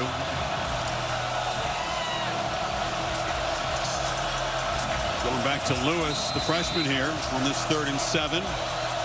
Mention how Lampley is in. He's at right guard. Watch this matchup here on this 3rd down. See how he holds up in pass protection. Jim Knowles brought a lot of pressure early in this game. Less so in the 2nd quarter, I would say. See if he dials it up here. They begin to lean forward. It is a blitz. It's an option on the edge. And look at a play made in space there. Beautifully by Lathan Ransom, one of the veterans on this defense. They lose 5. Ohio State not fooled at all with this play call. They bring pressure here, and there's Lathan Ransom right there on the outside. Really good feel, eyes in the backfield, ready for that pitch. Gets off the potential block of John Campbell and into the backfield to make that play. Talked about this core of veterans on this Ohio State defense, guys who came back for this run, playing their final game here. And he is one of the guys, along with Sawyer and others, who have really stepped up. It's a shank punt with the side of the foot. Brandon Innes, the returner, sprints way up there and tries to help the officials spot the ball. And Buckeyes get off the field. Just a 31. Welcome back to Columbus. Ohio State got off to such a terrific start, one of their best first quarters of the season. This sideline was sky high. Guys were exuberant, high-fiving. They were so excited, but things have kind of settled down. They've got to get some of their defensive intensity back. After that 3rd down stop right there, they had some juice return to this sideline, but they need to go on an extended drive here, start gaining some momentum on offense again. Buckeyes trying to get their offensive rhythm back, meanwhile, from the 35.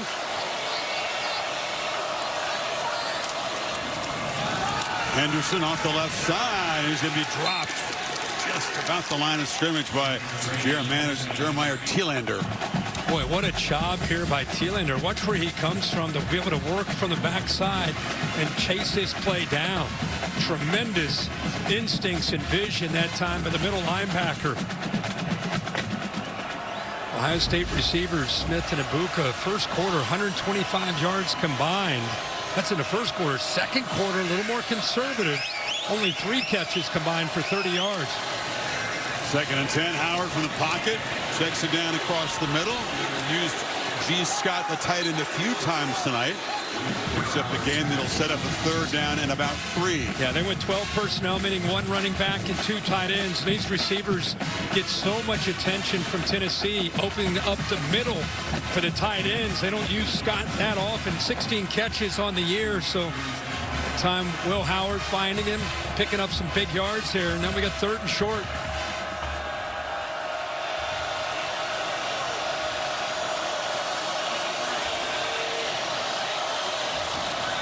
Howard on the move. Short pitch. Nice catch in rhythm by Emeka Ibuka. First down midfield. Yeah, they used that a little bit of a rub route there. Carnell Tate using motion to eventually put himself right where he needed to be to bring the defender with him in man-to-man coverage. That's a really good call by Ryan Day to get him out. See the defender trying to catch up. That's Ricky Gibbs in the corner, but he had to work through a little bit of traffic himself that time. So it was perfectly executed on 3rd and short. I mentioned the receivers, Kirk, each with 5 catches for 81 yards. Ibuka and Smith at the moment. Smith has the touchdown at the start of the game. Henderson beginning to lock in on him a little bit better. That's the big Amari Thomas who drags him down after a 2-yard gain. Well, he's had a great year, kind of the leader up front. 6'4", 325 pounds.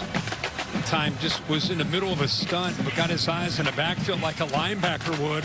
Was able to work down the line of scrimmage and eventually make that tackle. Tennessee has 5 different defenders checking in after this last play, trying to stay fresh in this game.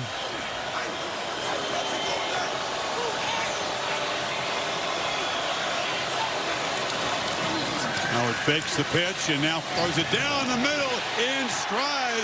And it's the tight end, Scott, again, making a big impact tonight. First down at the Tennessee 22. Again, they're just not locating him. Here he is, just working on a little corner route. Look at the defenders. Look how they sink in here up tight, but nobody taking the pressure off this defense. You know, there's nothing really holding him there in the flat. Surprised he had two defenders in the flat. Nobody with their eyes to consider Scott. He makes his second catch of this drive. Not a defense that gives up a lot of chunk plays in the air. Buckeyes have 4 looking for a fair touchdown end zone. Jeremiah Smith, his second tonight. Sensational playoff debut for this freshman.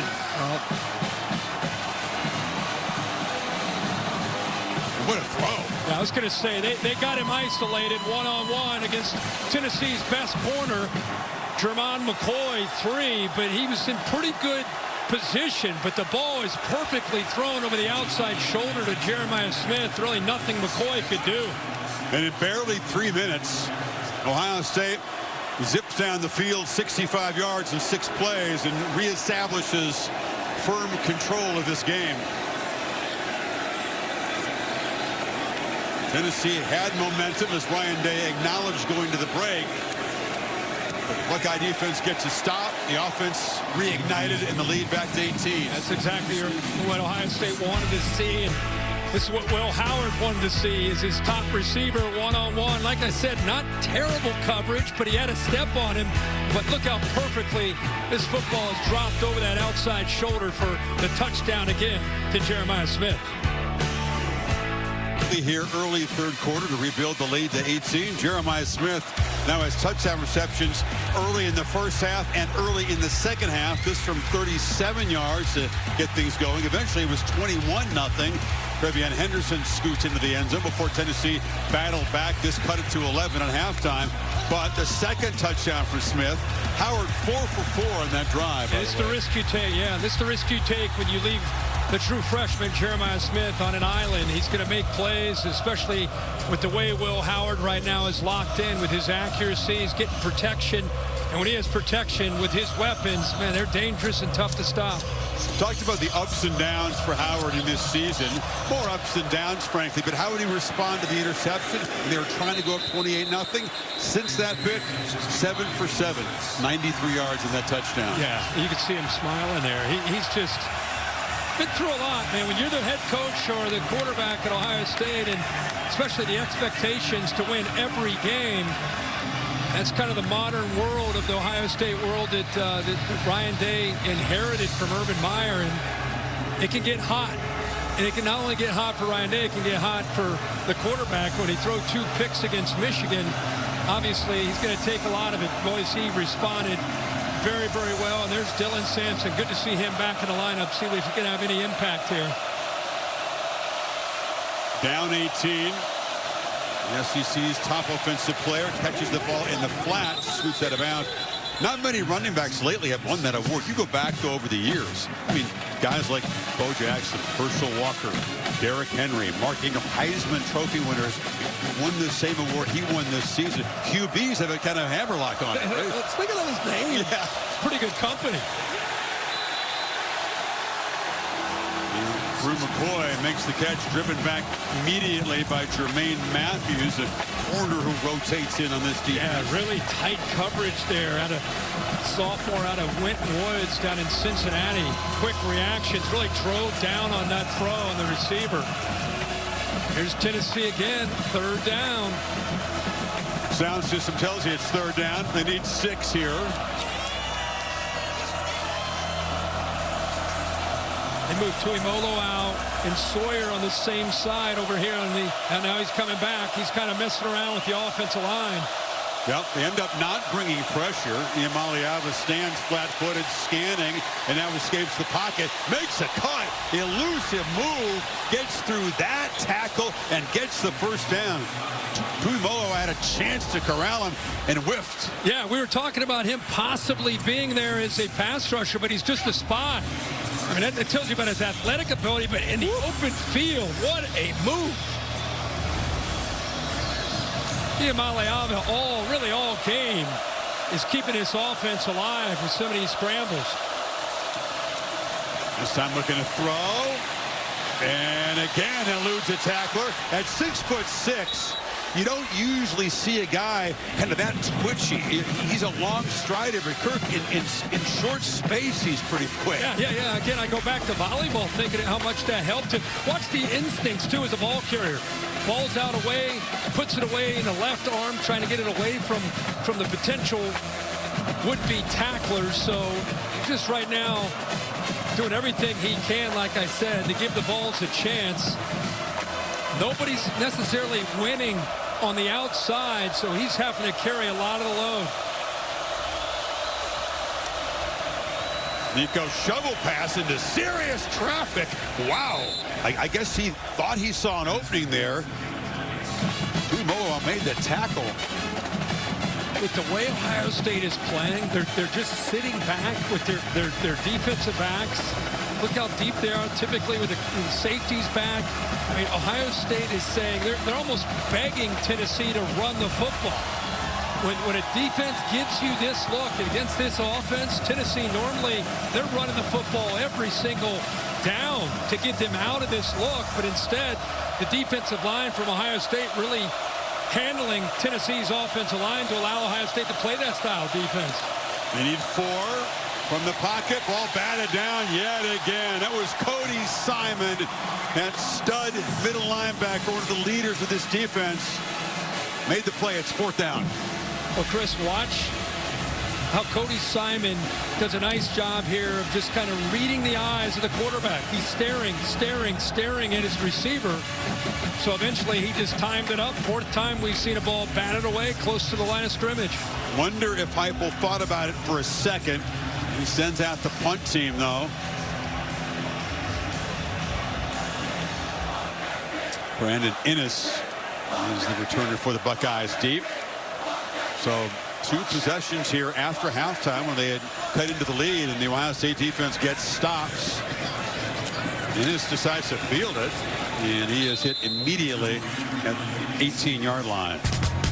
6:04 in the 3rd. Ohio State back to work offensively up 18. Up to the NBA on Christmas Day. 5 games on ESPN Plus, and ABC. Knicks and Spurs at noon. Special animated version of the game on ESPN Plus and Disney Plus. Rivals like the Sixers and the Celtics, Lakers and the Warriors, Nuggets and the Suns. What is that? Like, that's going to be about 12, 14 hours of basketball Christmas Boy, Day. if you're an NBA fan, that's a lot. 5 games. I am, but that is a lot on Christmas Day. There's NFL football, too, on Christmas Day. Judkins takes the handoff and cuts back into some space. Picks up 3 or 4 in 1st down. He's thinking, finally, Trevion's getting most of the carries tonight. Let me get my chance to get loose and get an opportunity to make a big play. Former Buckeye Andre Turrentine played here in the 21 season. Made the tackle for Tennessee. Well, there's urgency has returned with the Volunteers falling down 18 again. And the big ask of this defense is to make a play here. Spark this team the way they did in the first half with the interception in the end zone. But they get gashed in the ground game as Judkins spins for a 1st down after the 30. Chabola, the right guard, who's pretty heavily criticized after the Michigan game, does a really nice job of opening this up along with Hinsman. You know, this offensive line, once they lost the center, Seth McLaughlin, really the alpha, went out with an Achilles injury, which just was devastating for him. The transfer from Alabama, and Ohio State had to reshuffle their offensive line, playing much better tonight. Judkins gets the pitch on the edge and cannot escape the tackle of Will Brooks that time, but another solid game. Chip Kelly will take that on 1st down every time. Yeah, and this is just a little thing, but for people at home, this is what Chip Kelly's doing. He's showing this move, which normally would tell a linebacker to run this way, and then he's going the other direction.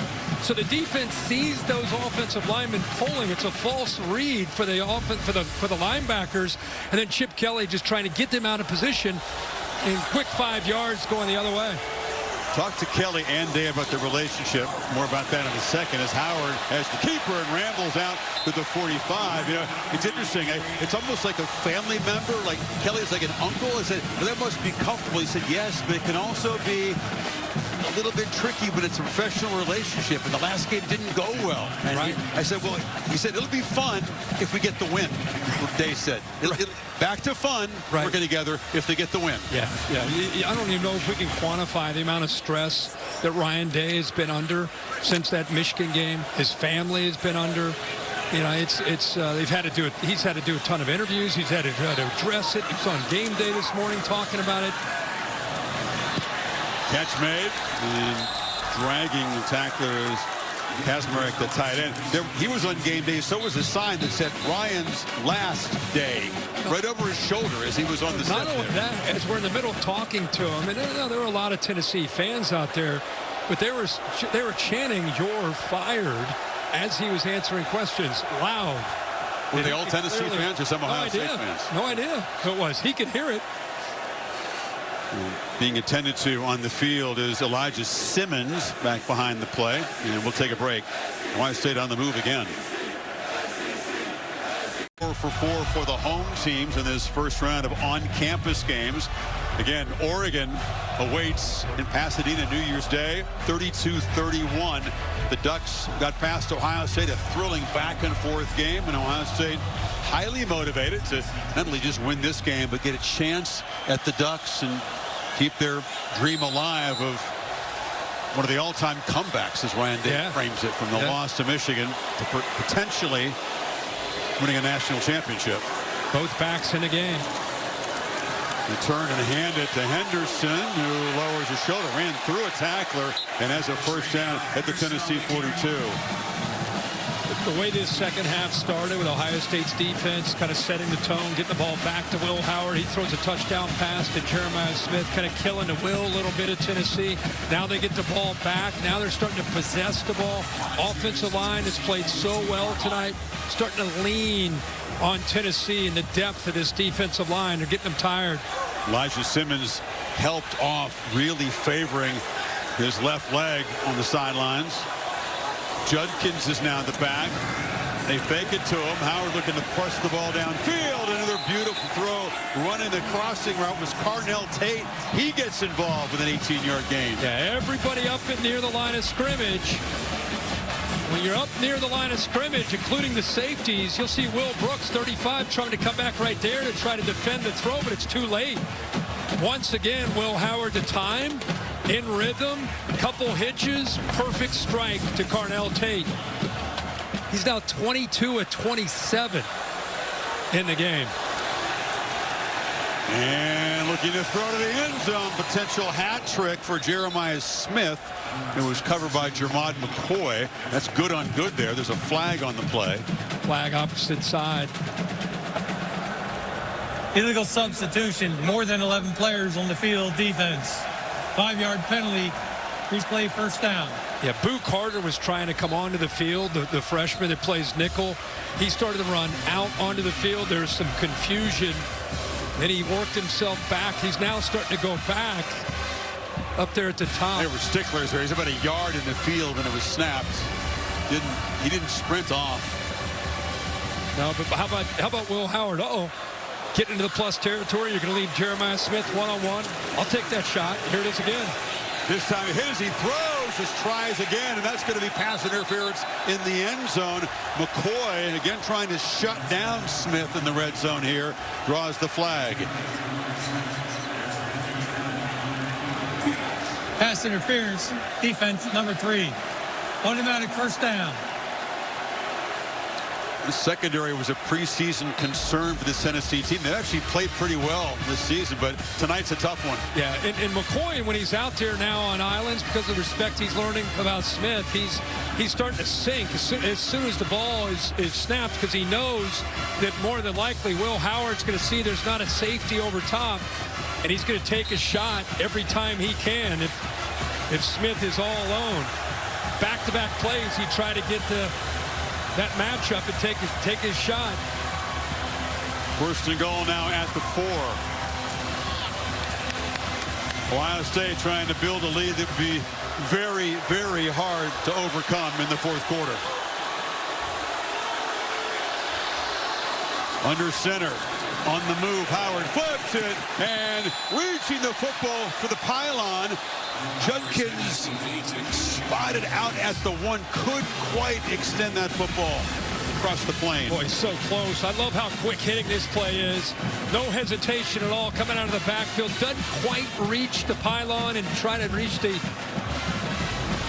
goal line there, but how about trying to defend that? How fast Judkins slips out of the backfield. I feel about 14 personnel. There's four tight ends in the game.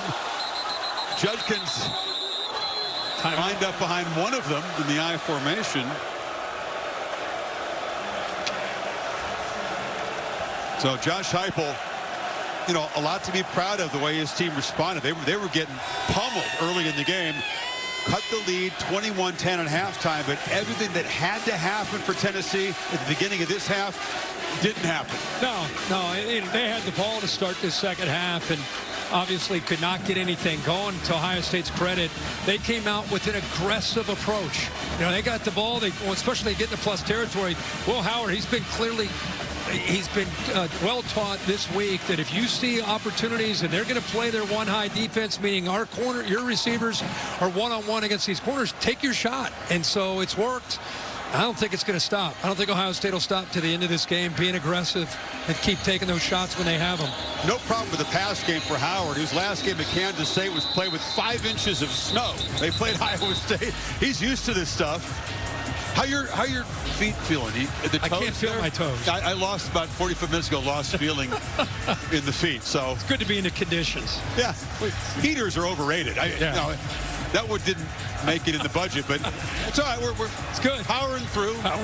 Ball at the 1 yard line. Still in that same formation with the 4 tight ends.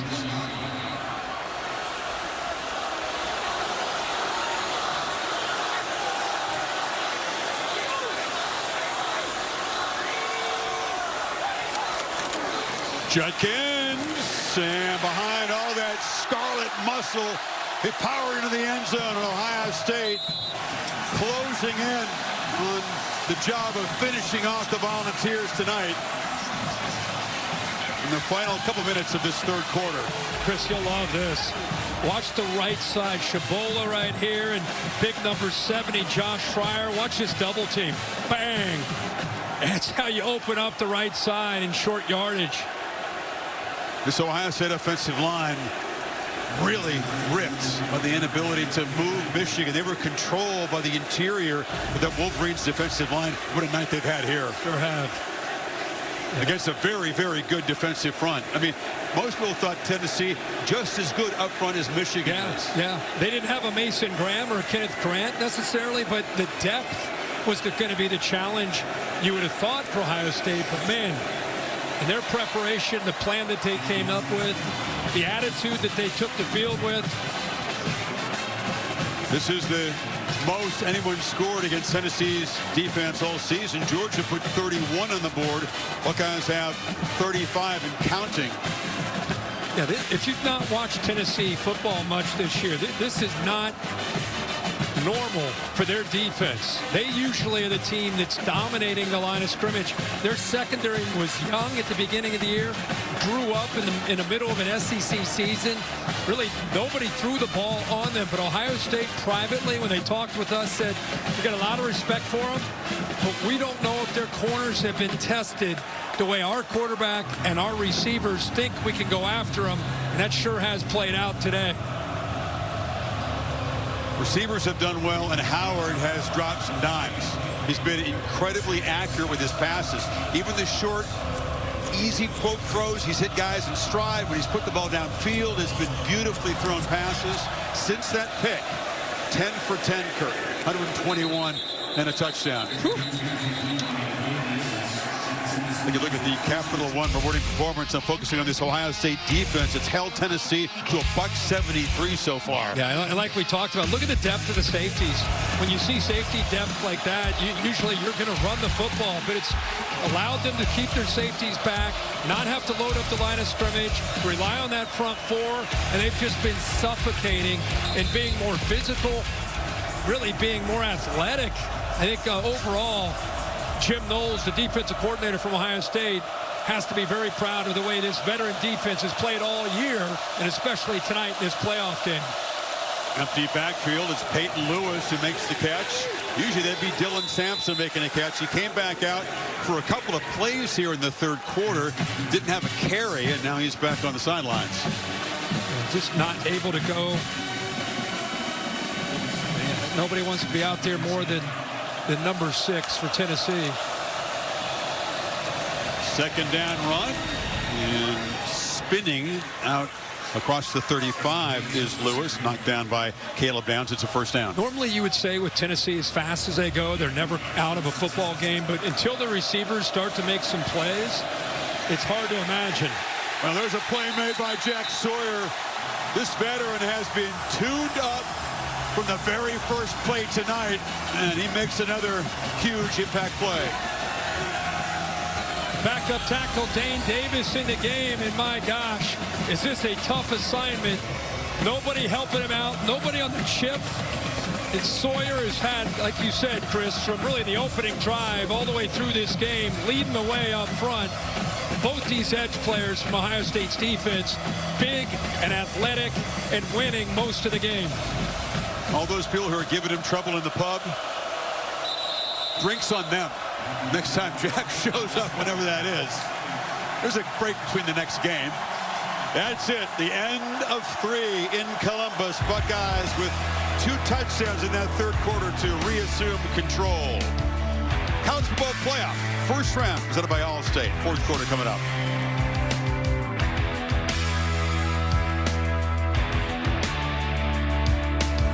December home game in Ohio Stadium.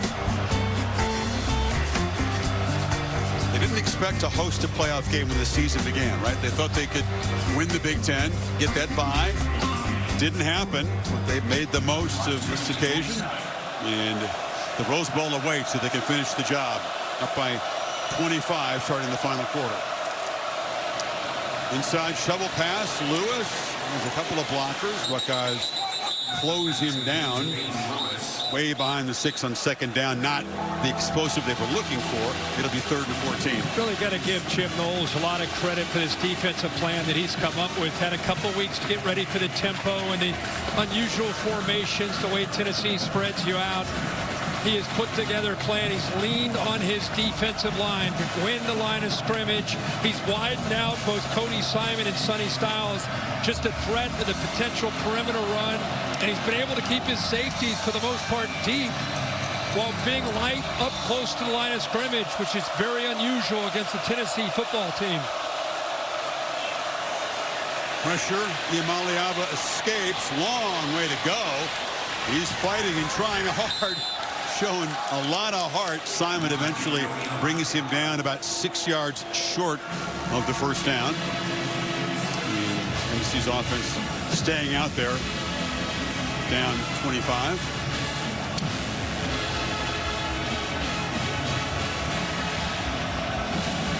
Sawyer comes off the field on this play.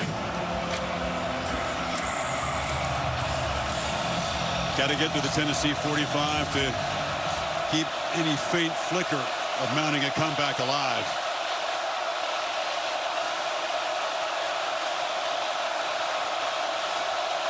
Play clock at 2. Just get it snapped. 4-man rush, downfield shot, incomplete. Diving attempt by Brazel. The throw was off target, and Ohio State will take over.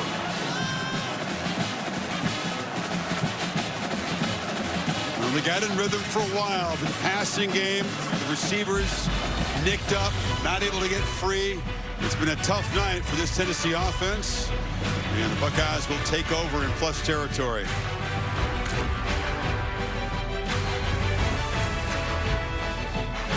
Teams go to the portal to find a quarterback. Will Howard at Kansas State, he was an effective thrower, ran the ball, but this by far his best passing season of his career. So many weapons to work with.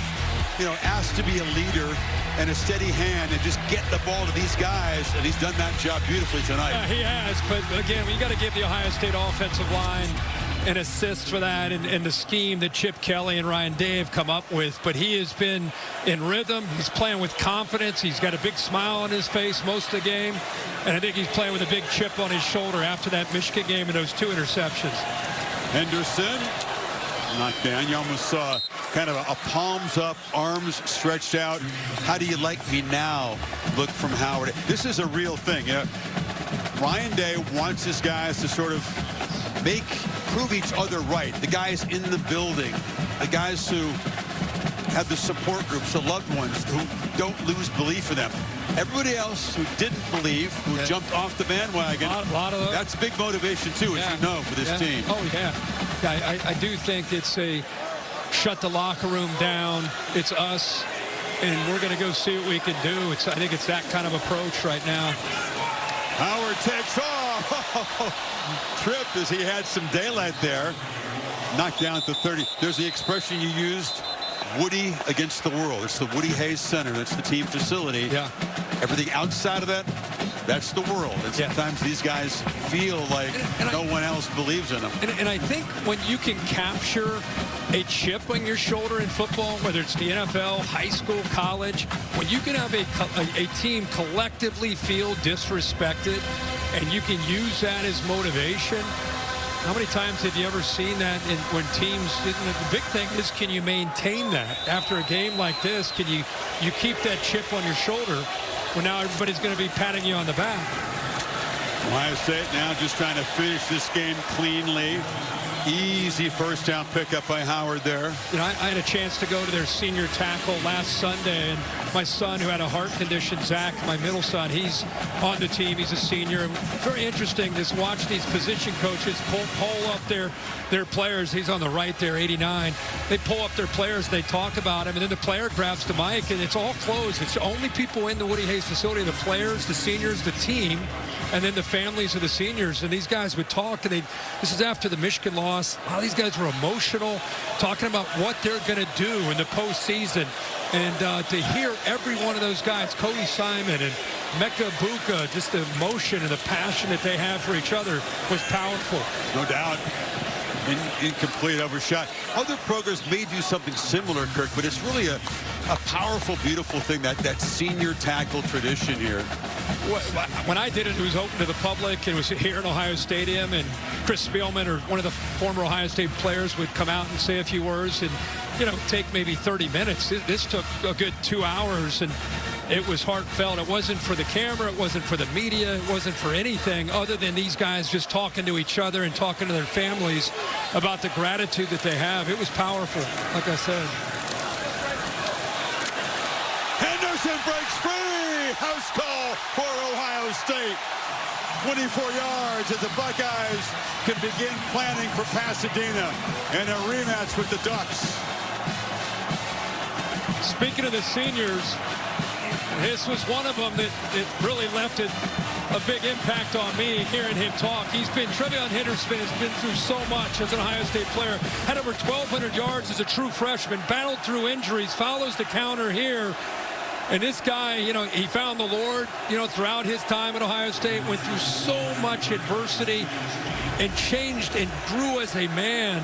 And what a time for him to have probably the best game that he's had this year. Catching the ball in the backfield, making some big runs, averaging 8 yards a carry, and 2 touchdowns on the ground. He's got 2. Judkins has 2. Jeremiah Smith has 2 touchdowns.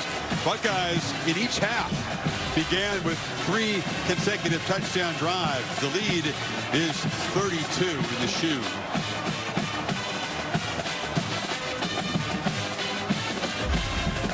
It's like, that's it, big fella. Interesting relationship the Day has with Sawyer. They know their coach. He's one of the veteran players. You can almost talk to him like a coach, right? I mean, yeah. I'm telling you, these guys respect Coach Day for what he's been through from the outside noise and how he's been behind closed doors with Jack Sawyer and some of these other seniors and the whole team, really. They played tonight for him as much as anything.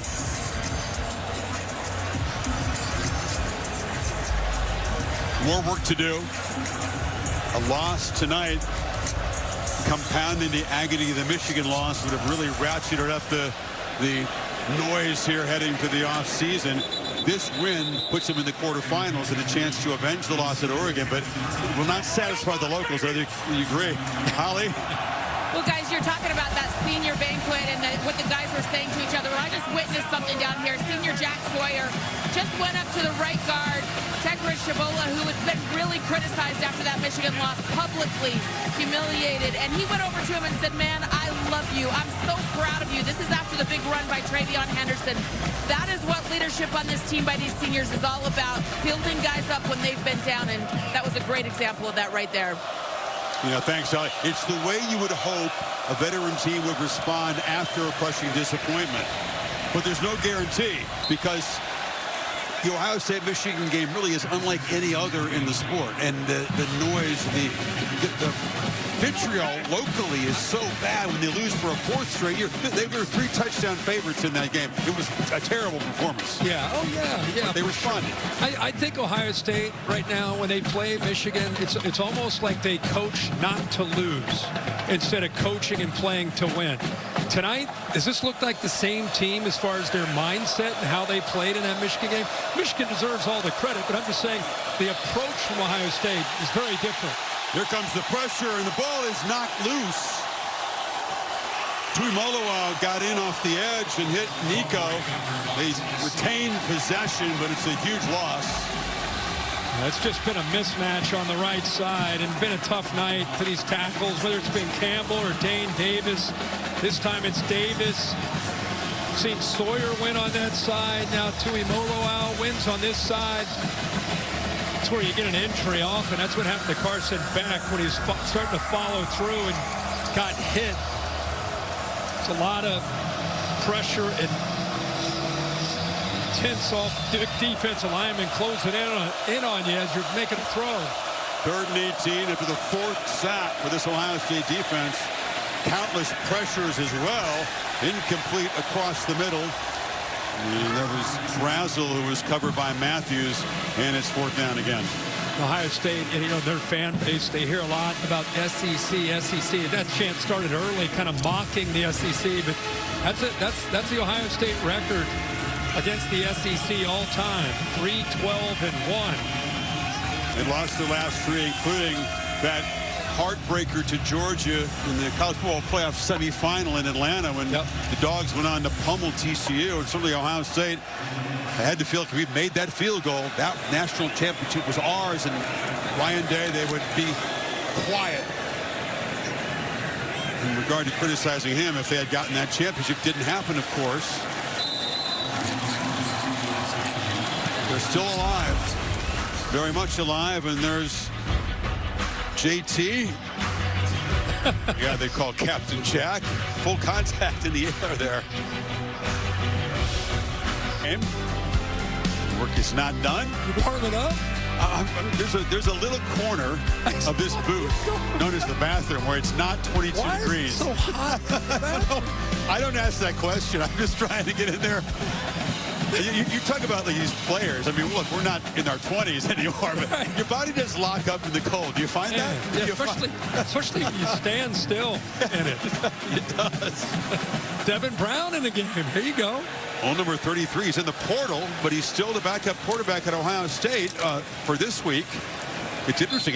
This is a sign of the times. I don't want to get you going, but it is. He could get a call and not be the backup for the next game. Is that how it works? It could be that. It's kind of it's week to week. I can't keep track. Honestly, I don't.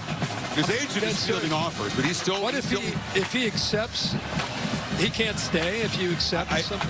I don't know the fine print of that. I think once you accept, you probably don't. Can you accept with your agent off the record and not make it public? And then is that something that happens? I don't know the rules. I don't know how it works. It's crazy. He can spin it. And he gets the pass complete over on the far side there to Brandon Ennis in midfield. Holly?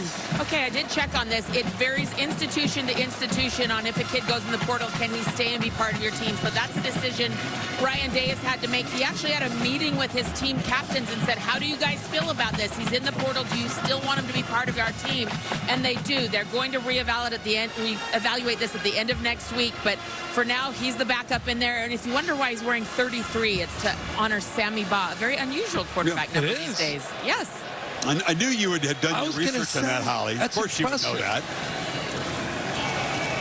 They were sharing that. The question is, if he gets a call and makes his next move, then that's a little different. Yeah. Staying with the team. That's cool that he's 33 trots off. Cool that he's out there.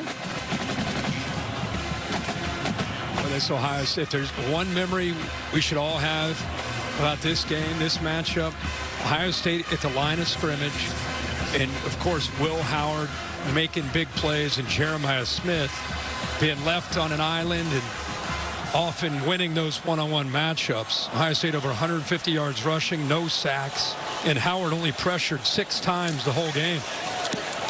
Tremendous job of protection, and that O-line opening big holes in the running game for Henderson and Judkin.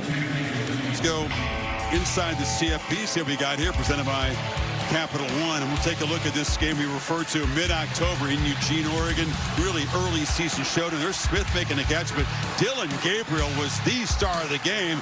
Huge day passing, beat him with his legs too, and this was a decisive moment. You don't see the clock, but there was 6 seconds to go when he began that scramble, lost track of trying to get the field goal. Yeah, no chance to kick a field goal, and the Ducks survive. What a rematch that'll be. Oregon, by the way, 496 yards. He goes back to back. Offense, yeah.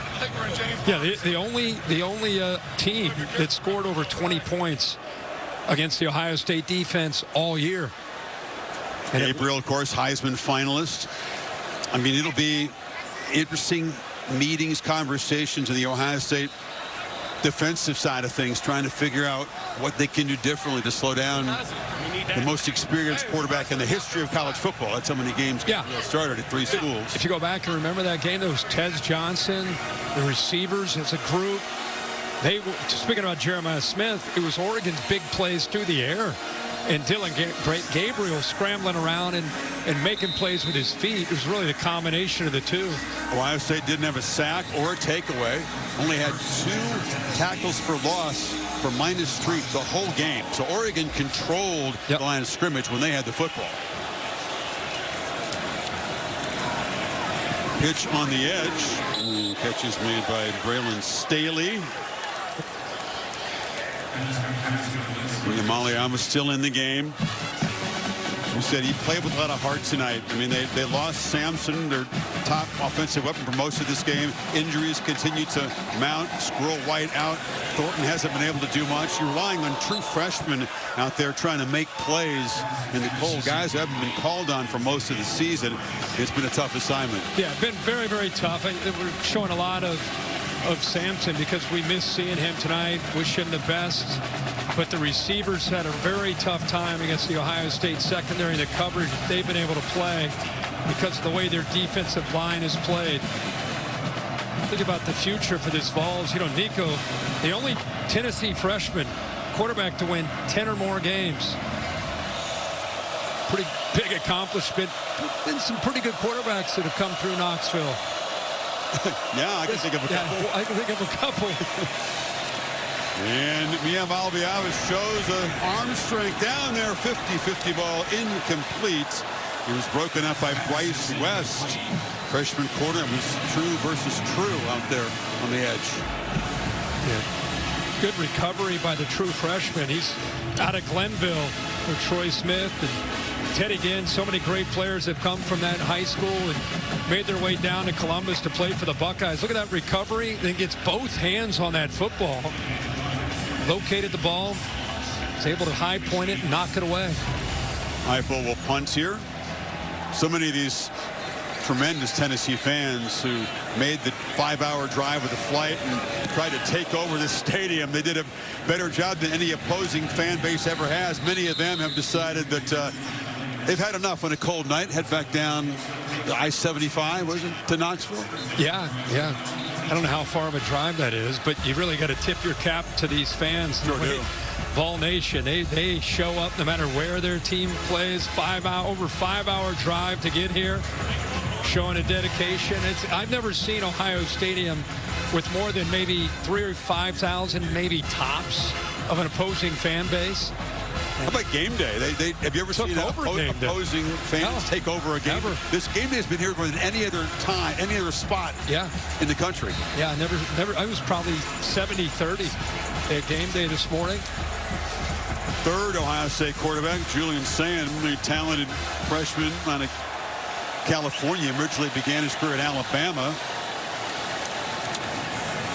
And he hands the ball off to James Peebles, the freshman. Just to give you a little bit more perspective, you know, with Skull Session, and it's like a little pep rally the day of the game with a band, which is a big deal at Ohio State. They're at St. John Arena. It's the old basketball arena.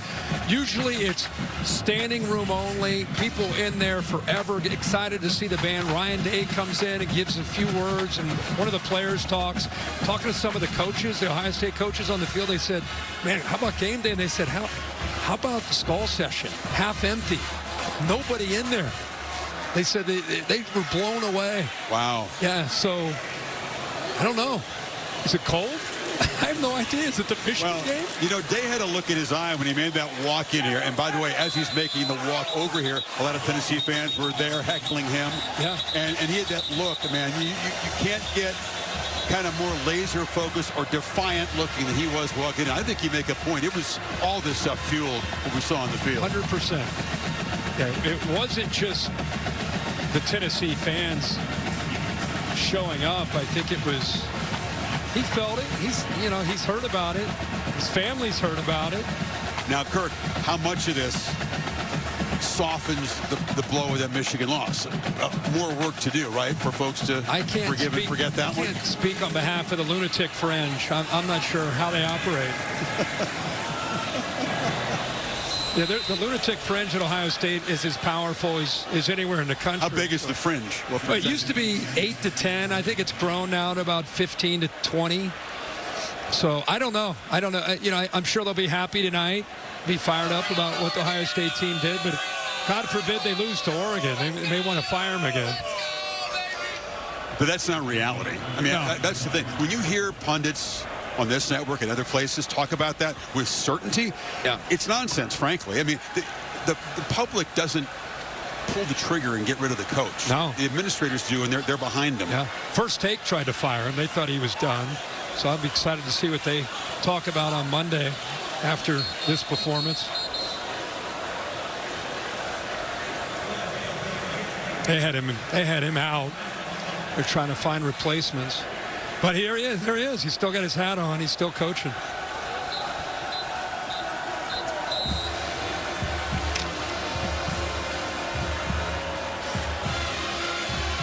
On to Pasadena. You know, it used to be always, for decades and decades, the promised land, the ultimate place for an Ohio State team to dream about going. And it's still going to be super special, but it is a quarterfinal game. Let's be honest. I mean, this is the team that won a championship in the playoff era.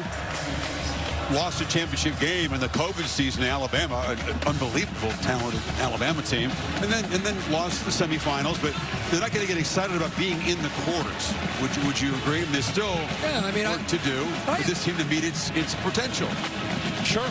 I just know, when you watch football and you evaluate football, this is a solid performance against a very talented Tennessee football team. They dominated the line of scrimmage. The quarterback played well. There's a lot to look at this game and see a team that responded to adversity. Well, I agree. It's more than solid. It's exceptional. I'm just saying, in football, you're really evaluated on how you respond to adversity. There's going to be adversity. It's just the reality of the sport. But how are you going to respond to it? You're talking to the players, Kirk. This entire team responded to the adversity. 100%. And I think you have to do that in this era. This is the way it is. You're going to have teams with 2 losses regularly make the playoff. You're going to have teams that have had to bounce back, respond, hopefully learning, grow from those losses. The idea, I mean, Oregon, I guess they potentially could be a 16-0 national champion. They're the only team that arrives without blemishes. Yeah. I think you're right. Two one-loss teams who got bumped out of the playoff in the first round, Indiana and SMU. Right. But I think your point is something we're all learning to digest in this new 12-team format and this new NIL and transfer portal era. The days of building up your roster and having depth, proven depth, even the Goliaths of this sport are over. We talked to Kirby Smart about that in Sark last week or a couple weeks ago at the SEC Championship. It's just that, you know, you get a starter hurt and you're going to a freshman and instead of a proven 2 or 3 year guy. And you know, I think that's why you see teams like Indiana and SMU and Arizona State and Boise State and these teams that are getting their chances. Vanderbilt, you know, has all of a sudden become a competitive team. It's kind of the new reality of the talent being spread out more evenly. For teams like Ohio State that are stacked with talent and brain trusts like the one here, Ryan Day began preparing for this. Holly mentioned it, but it was a intentional thing to slow the tempo down, to run about 150 fewer plays, to be fresher for game 13, 14, 15, 16. The shot to the end zone by Iamaleava, and it's batted away. Brazel was out there, but closing down to break up the play was Aaron Scott, backup corner. So that was one thing that did. Obviously, they do a great job keeping guys fresh. I take it back. That's just bounced off the shoulder pad. It wasn't broke up. Should have been caught for a touchdown. But they do a tremendous job. Strength and conditioning, the health staff of monitoring these guys, making sure if a dude isn't quite fresh, if his performance is down, and what they call the jump plate, they begin to ratchet, pull him back in practice, save his energy. All the science that comes into play, it's going to be important in this new era. It's also off and running is Lewis, and he's knocked down inside the 10. It's also knowing you have a roster that you can foreshadow and think about the opportunity of, hey, we got a team that's going to potentially play 16 games. Yeah. Not everybody can approach August with that mindset. No, I agree. You know, but it is pretty amazing to think they've done that to the best of their ability to keep these guys fresh, and it's worked. Well, look, we've seen even in the 4-team playoff bracket, which is 2 rounds, injuries mount and pile up. And what you don't want, if you love this sport, and the playoff has a lot of exciting benefits, what you don't want it to be is this battle of attrition where the injuries just do mount round after round, and the championship is decided by just who's got the most bodies healthy at the end of the season. And Lewis knocked down at 2. So it's important to, as you win these playoff games in advance, to try to stay healthy if you can. Texas, I know, had a couple of guys who leave the game with injury in that game. They get set to battle Arizona State in the next round. Ohio State, as far as we can tell, come out of this pretty healthy. Josh Fryer left the game, the right tackle, but he came back in. Is slamming forward. No signal yet. I thought he's had gotten in. Nico working hard down that goal line. Backed into the end zone. Finally, the signal, and it's for him. Second rushing touchdown tonight. Look at him. This kind of represents his night. He knows what he's running into. That's a lot of big bodies he's going to run right into. And he was clearly in the end zone for the touchdown. This kid hasn't had a lot of help tonight with his receivers, and with Sampson down, it's really fallen all on his shoulders. He's doing everything he can to keep his team competitive. Barely 100 passing yards. Did not have an interception, was sacked 4 times, harassed a lot, as you said, really made more impact plays running than throwing. And he gives Tennessee fans a lot of hope that going forward, they can build on this season. I mean, they're picked 7th in the SEC by the media preseason. It's a very deep conference, not defined as much this year by the elite performance at the top. Now, we'll see. Texas and Georgia are still alive. The depth was tremendous. SEC fans will look and say, well, wait a minute. I watched SMU play. I watched Indiana play. Are you telling me that that SMU team was more deserving than other SEC teams? No point in that argument, but they'll talk about it all off season. But clearly the Big Ten has been doing some flexing, and the Big Ten appears best positioned to grab the championship this year and make it back-to-back with 3 teams still alive. 2 of them, of course, will collide in Pasadena. Minute 56. Ohio State headed for the Rose Bowl. How are you? I'm Scott Van Pelt, getting set for Sports Center. Live reaction from Columbus on the way. We'll take you inside that winning Buckeye locker room, and we'll visit with Ryan Day. Full highlights and reaction to a very busy day in the world of sports Saturday, including a couple of NFL games, Texans and Chiefs, Steelers and Ravens. Been a fun day. Look forward to visiting with Chris and Kirk as well. We'll send it back to them in Columbus. No doubt, Scott. It has been fun. It's been an electric environment here and around all of the 4 sites. Not what we're looking for in terms of competitive tension. Frankly, you hope for a couple of classic games, and really all 4 of them have been less than packed with competitive tension in the final quarter. Here's a victory cigar tradition that Seth McLaughlin brought with him from Alabama. Big old center, injured out, got that stogie down there. Of course, they do that in the SEC. Probably not permitted in the sidelines, but we can't cut him a break here. Yeah. He won the Remington Award as the best center, even though he got hurt. I did see him give Luke Montgomery, the backup, he got a hit, gave me a hit off of it. His Achilles injury is a tough one. Talked to him on his scooter. Such a great example of the sport. You know, a guy was part of Alabama's attempt to win a championship a year ago. Played in the Rose Bowl. Now he'll be, along with his teammates, going back to the Rose Bowl. Taking his stogie with him out west. Oh yeah. Might need a couple more cigars. Got 3 more games to win if they're going to get to the promised land. What do you know about Lincoln Kienholz? I know he played in the Cotton Bowl last year against Missouri when Devin Brown went down. Very talented, athletic guy. Out of the great state of South Dakota, 6'3", 207. Incredibly athletic. South Dakota, home state of Josh Heupel. Yep. What a night for that young man. Will Howard, just a dude who's totally, as you said, respected by his teammates. Had some moments this year that he would have liked to have back, but his leadership has never wavered at all. And he will go to Pasadena against Dylan Gabriel and the Ducks and try to pay back that loss and get a step closer. I think Ohio State, Jeremiah Smith's going to get a lot of attention, but JT Tuimoloau and Jack Sawyer, the 2 guys on the edge of this defense. A couple veterans that have played in a lot of football games here for Ohio State. Man, did they step up. Jim Knowles had a plan. Those 2 leaders really executed it. This defensive line really won the game on that side of the football for Ohio State.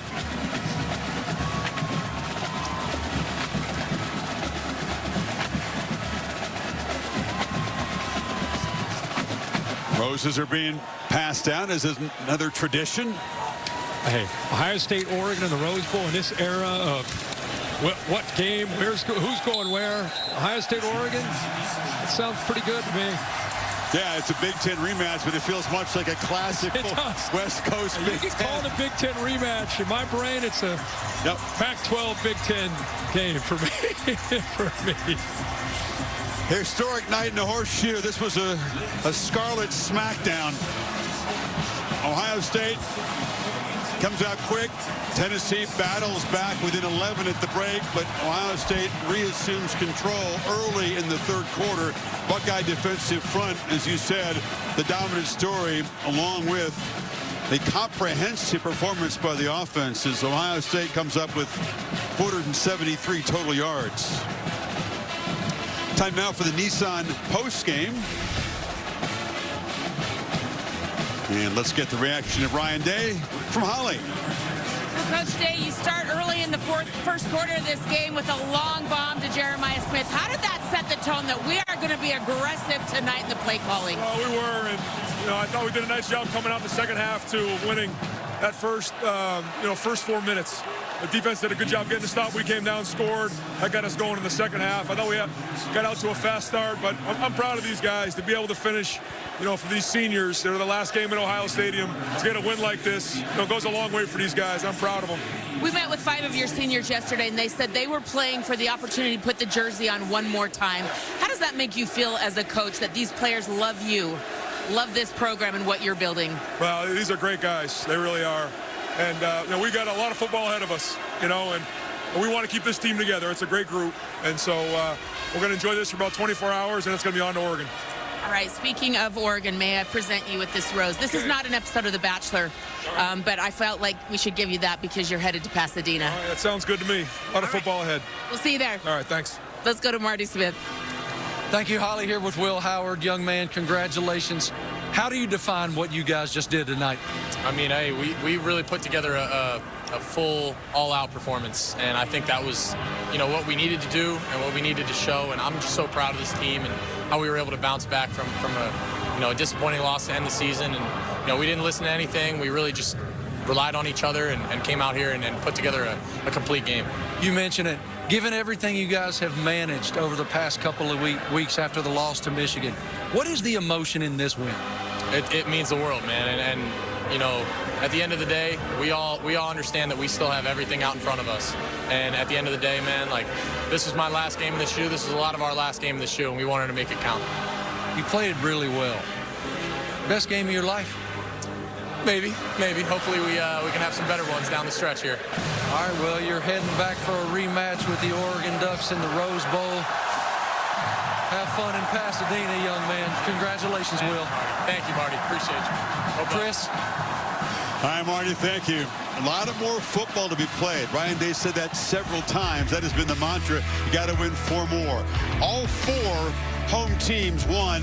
None of them really came down to the final quarter. Notre Dame and Penn State. Lions did it with defense, a couple of pick sixes. Texas, it was a 7-point game. They had an explosive run by Blue late in the game to ice it. Clemson battled back hard. Next up, the Sun Devils for Sarkisian's team. And here is the bracket. So it all begins on New Year's Eve, Verbo Fiesta Bowl. Penn State, Boise State never played before. Then that triple header on New Year's Day, which will begin with Texas, Arizona State, Chick-fil-A Peach Bowl, bracketing the Rose Bowl, the rematch, Buckeyes and the Ducks, and then wraps up with the Notre Dame Georgia game in the All-State Sugar Bowl.